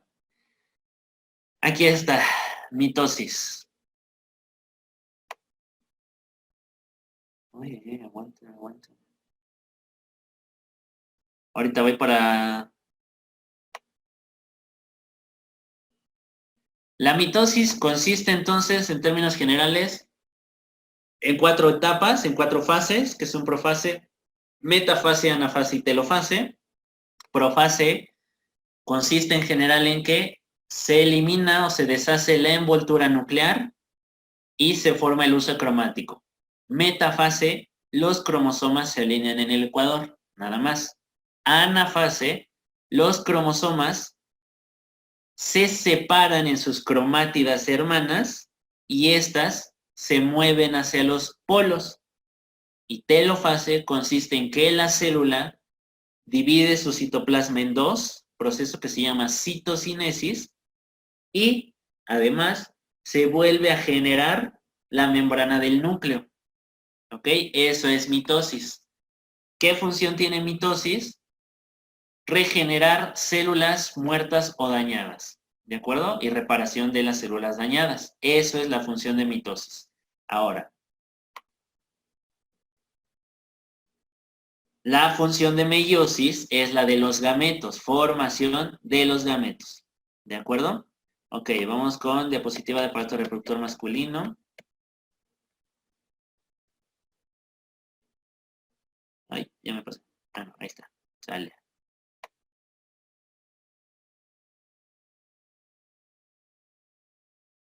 En la reproducción asexual, las células hijas son idénticas a los padres, al padre, ¿de acuerdo?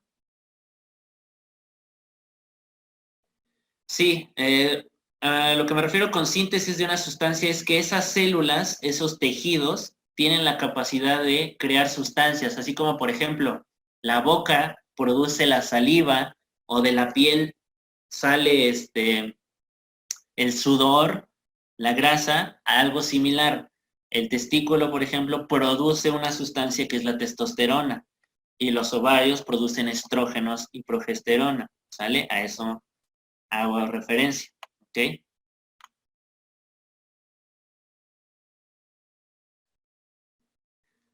Las fases de mitosis son así. Inclusive existe una frase, no sé si algunos las han escuchado, prometo a Ana telefonear.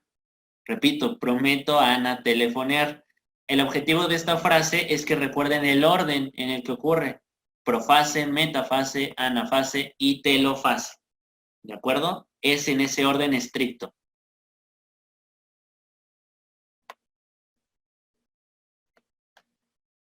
¿41A, 43A? Ok, Fernando Solando, Valerdi. 43 no es gemación porque en un inicio la célula no es idéntica y además la madre no se divide como tal, sino produce a sus hijos individualmente. Entonces la gemación no se considera para esa pregunta, no es respuesta correcta, es la mitosis porque ahí sí hay una división en dos, ¿sale?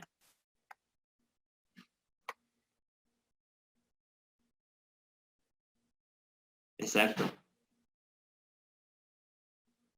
Exacto, sí, las esporas son en general como estas bolitas del dibujo, exactamente.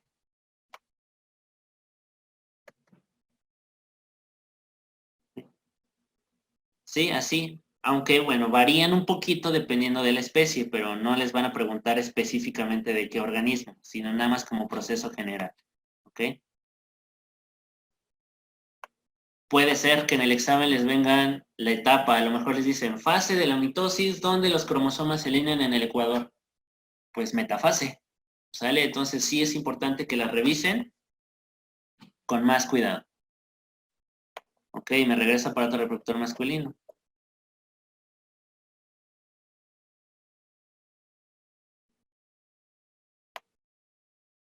La respuesta de la 40, hoy es del anterior, no pasa nada. 40, inciso A. La 43 es A, ¿sale? Esporulación es de hongos y helechos. Gracias, gracias. Ok. Sale, me voy a regresando según lo que voy pasando, lo que me están pidiendo. Ok. Gemación es esto, ¿de acuerdo? Es un proceso de reproducción asexual, pero se considera asimétrico. Es decir, las hijas son mucho más pequeñas inicialmente que la madre. Entonces, la madre produce uno, pero va produciendo de uno en uno en uno, no produce dos, ¿sale? Por eso. Y lo ponemos en la primera. Ok, alguien me pidió esta. ¿Sale?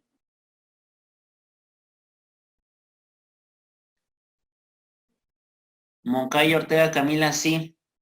La meiosis tiene etapas muy similares a mitosis, pero no se las preguntan, ¿de acuerdo?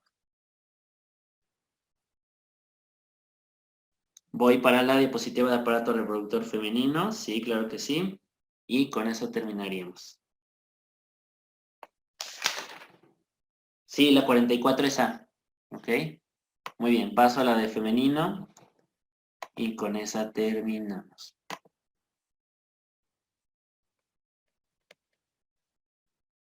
Listo, muchísimas gracias chicos, que pasen un excelente fin de semana. Hasta aquí nos quedamos, continuamos, me parece, el lunes, terminamos la unidad 4 y vemos la unidad 5. ¿Sale? Muchísimas gracias, que pasen un excelente fin, cuídense mucho. Hasta luego.